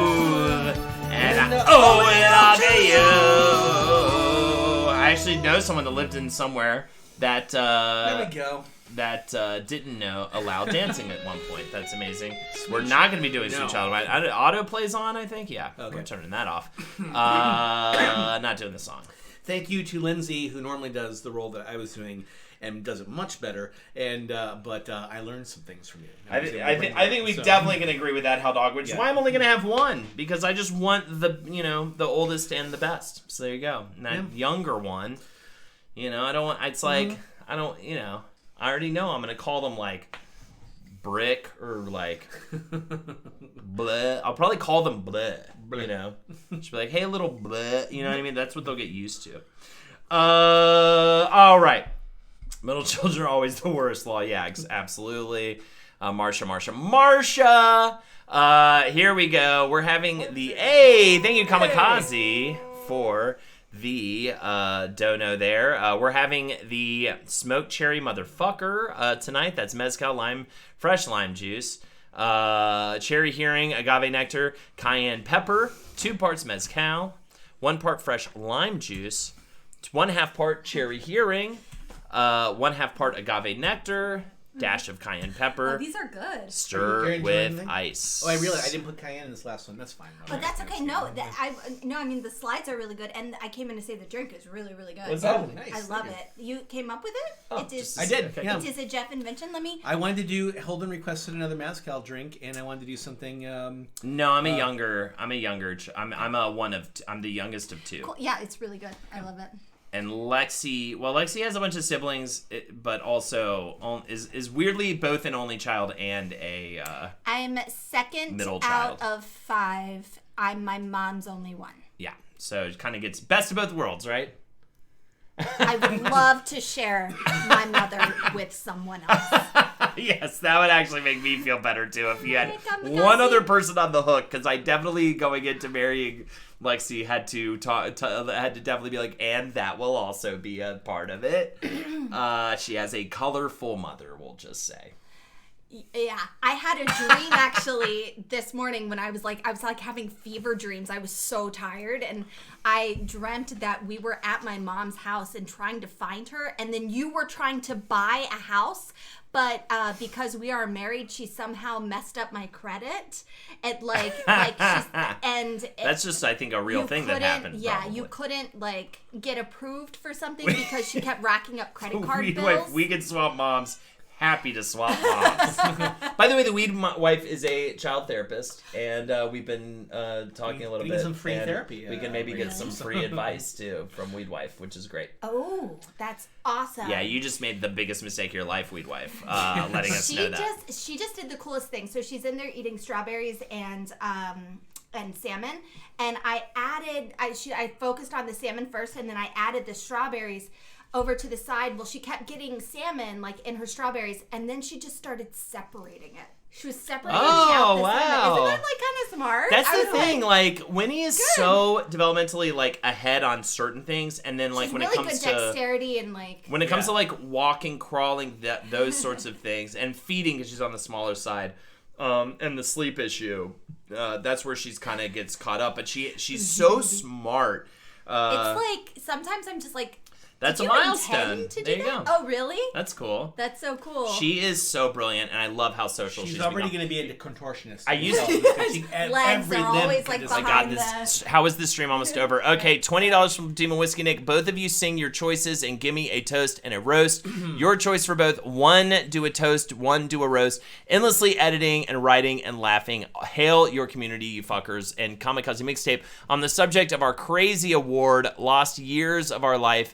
It makes me look at the wonderful things we have present in our lives today. A toast for both of your families. Thank you so much. Also, I will say I'm way happier some of my worst years were middle school. And some of my best years were college. And some of my best years have been in my 30s. Way would rather. Every decade, I think, has gotten better for me, honestly. Glad I did not peak in fucking middle or high school. That I'm always fascinated by that as well, the Al Bundy kind of thing, right? That would have been weird if I look back now and that was my peak. Well, that's one of the things. That's one of the things I love about Rabbit Angstrom, the Rabbit series by John Updike, because that was a guy that. Rabbit Run is the first book of the series. There's 4 books, and he wrote it every 10 years and like aged all the characters every 10 years, which is really cool. And it's like him in his like late 20s, I think, or maybe early 30s for the first book, and he totally peaked in high school. Was like the basketball star, was like the shit, and he ended up like getting married with a lady he don't like, and they have 2 kids. And he like walks home from work one day, like sees some kids playing basketball, and like kind of reminisce about that. Then walks home from work, and he's looking through his like front door, and he's just miserable. And he sees his wife that he doesn't like with his kids that he's like kind of not into, and he's just like, look at them, they're fine, they don't need me. And he just like runs away, and that's why it's called Rabbit Run. He just leaves his family and like ends up shacking up with this sex worker across town in the same town.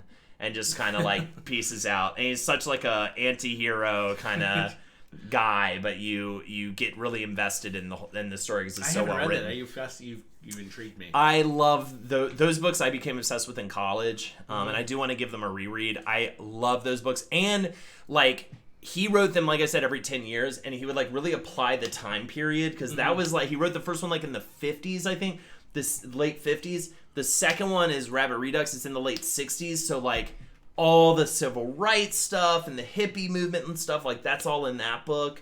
And, like, how this character kind of reacts to that. Yeah. And then, like, the third book's Rabbit is Rich. He ends up, like, kind of becoming, like, kind of falling backwards into money. Oh, wow. And, like, you know, it's like him and going through his midlife, like, kind of in this certain, like, kind of, I don't know. It's just really good. It's really good. And then Rabbit at Rest is the final one. It's him in his 60s. I think it's like early 30s, early 40s, early 50s, early 60s. I think that's kind of each book. That's cool. Am I talking about my life yet now? Absolutely. All right. A toast and a roast for Demon Whiskey. We actually have to get this moving because you have to get to the airport. All right. Toast. So we're going to keep these a little short. I hope that's okay. Demon Whiskey Nick, I'll roast you. Demon Whiskey Nick, more like Demon Whiskey Dick. More like lemur vodka jerk fuck face.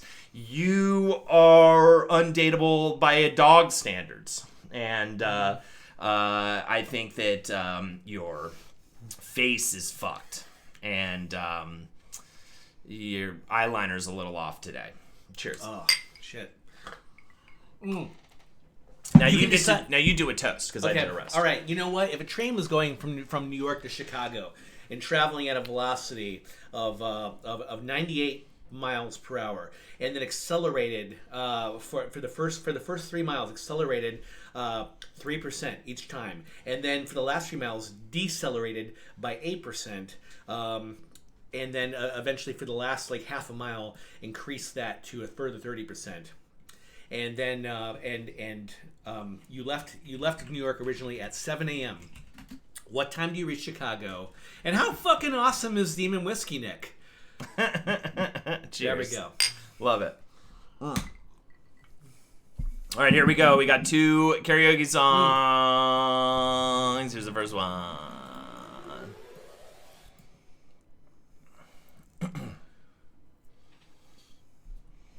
The answer is the Backstreet Boys. Do you have the time to listen to me whine about nothing and everything? All right, I have to start it. I will not dance to this because it'll be too intense and I will be out of fucking breath. So, you'll die. Yeah. You can kind of like, you know. I'll do a slow, sexy dance. Do you have the time to listen to me whine about nothing and everything all at once? I'm one of those melodramatic fools, neurotic to the bone, no doubt about it. Sometimes I give myself the creeps. Sometimes my mind plays tricks on me. It all keeps adding up. I think I'm cooking up. Am I just paranoid? Am I just There you go. You got this? Yeah. You got this, Jeff. You want me to check? To a shrink. Yeah, there you go. To analyze there it my is. Dreams. She says it's lack of sex that's bringing me down. I went to a whore He said my life's a bore. Play a sex worker, so ladies and quit gentlemen, my quit. whining cause it's bringing her down. Sometimes I give myself the creeps. Sometimes I might play tricks on me. It all keeps adding up. I think I'm cracking up. Am I just paranoid? Yeah. Random information no one cares about. I just had a shining lazy moment. I still have some stuff in middle school of my floor from tearing down for a show. Grasping to control, so I better hold on. Oh, that's cool. I was obsessed with Green Day in middle school. Actually, it was perfect for my middle school years. So man, maybe think of the 5. There was a dolly on my floor. Oh, God. And a ton of clothes on top, and it kicked away. Lazy shit was so satisfying. I miss. Sometimes I give myself the creeps. Sometimes I might play tricks on me. It all keeps adding up. I think I'm cracking up. Am I just paranoid? Am I just stoned? I'm probably stoned. Yes. Bum, bum, bum. All right, another quickie. What do you got for us? Or you want me to come up with Come it? up with something actually, and we can just do this. We can just read. My mom's blank.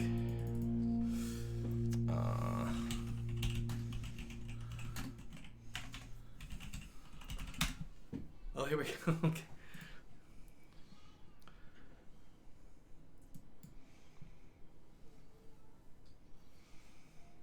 I want to confess they were an elementary bully. Yeah, that's the funny thing. I'll talk about this in a second. I'm in the phone booth. It's a one. Yeah, reset. I'm in the phone booth. It's the one across the hall. If you don't answer, I'll just bring it off the wall. I know he's there, but I just had to call him. Hanging on the telephone. Dude, I'm fucking brain dead. Telephone. This is so off. This is making me nuts. Hang on. All right. Maybe this one will be better. Right? Wasn't it off? Yeah, it was really fucked. Man, baby. Yo, thank you so much for the subs. I'm in the phone booth. It's the one across the hall. If you don't answer, I'll just ring it off the wall. I know he's there, but I just had to call him. Leave me hanging on the telephone. Leave me hanging on the telephone. I heard your mother now is sewing out the door, Jeff. Did she go to work or just go to the store? All these things she said I told you to ignore. Oh, can't we talk again? Can we talk again? Why can't we talk again? Don't leave me hanging on the telephone. Why is there a squid in this video? Leave me hanging on the telephone. I'm just gonna harmonize. It's good to hear your voice. You know it's been too long. If I don't get your call, everything is real wrong. I want to tell you something you've been doing all along. They'll leave me hanging on the telephone.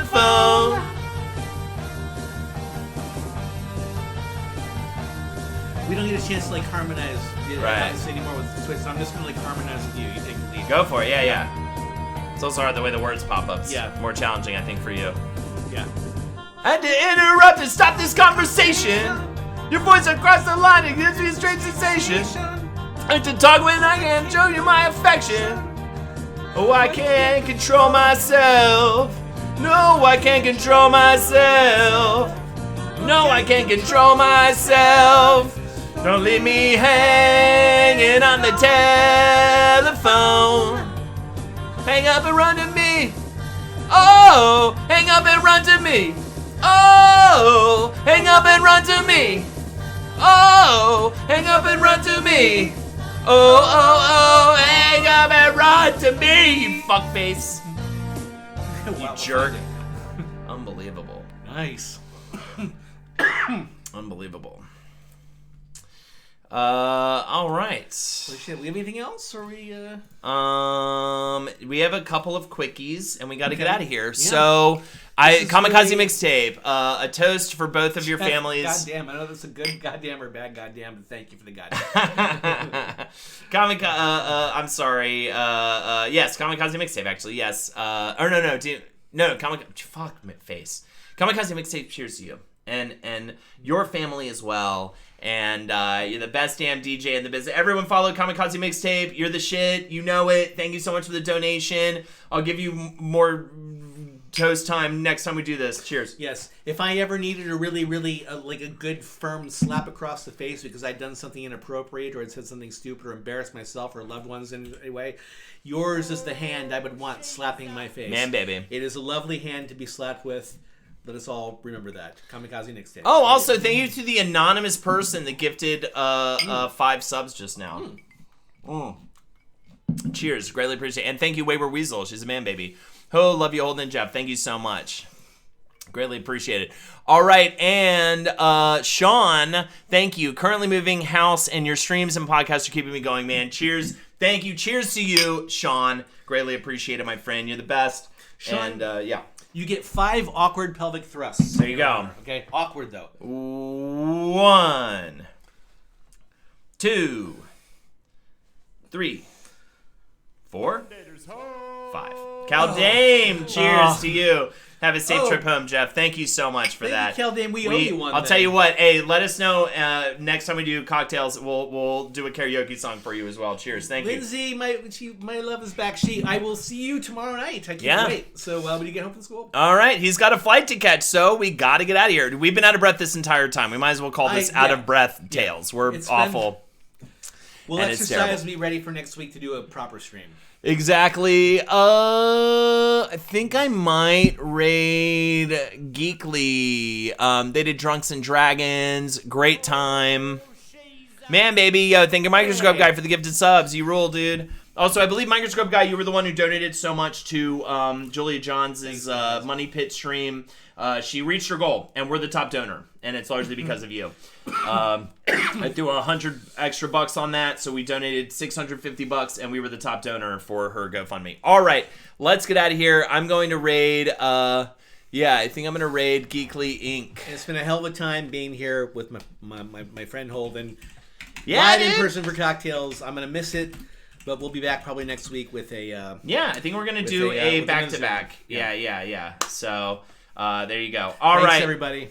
Hell yeah, have a good one. And there you go. Love you Boom. guys. We're gonna raid Geekly, and the fucking. Raid it.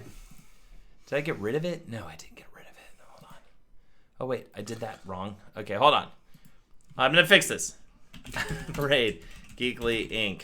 You're okay. You don't even have a check back, Boom. so you're gonna be fine. All right. Good night, everybody. And then cocktail. I need to do new tab. We're gonna remove that, and then we're going to hype train. You're messing me up though. Okay, you're in front of the raid. How does that work? Maybe I can. No, you're in front of the raid. Leave this space. All right, take care, everybody. Take care, brothers and sisters, and all. Cocktails. Woo! With Jeff and Holden. Cocktails. Woo! With Jeff and Holden.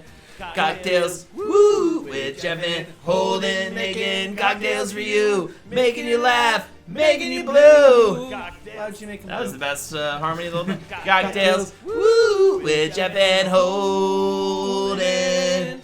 Cocktails. Woo! With Jeff and Holden. Holden with Jeff and Jeff. It's so funny. This raid thing's Finally got the harmony right at the end. Yeah, totally nailed it. All right, it's gonna raid soon. Hopefully, this hype train thing is okay. There you go. That was so stupid. Why would they design it like that? It popped up right in front of the raid. And I was like, "What is going on?" Well, cool. They're getting a nice size raid, probably. Yeah, I like them. They're great people. They did Drunks and Dragons. Wow, it's just like the Beach Boys. All right, I'm gonna guess they were fully rated.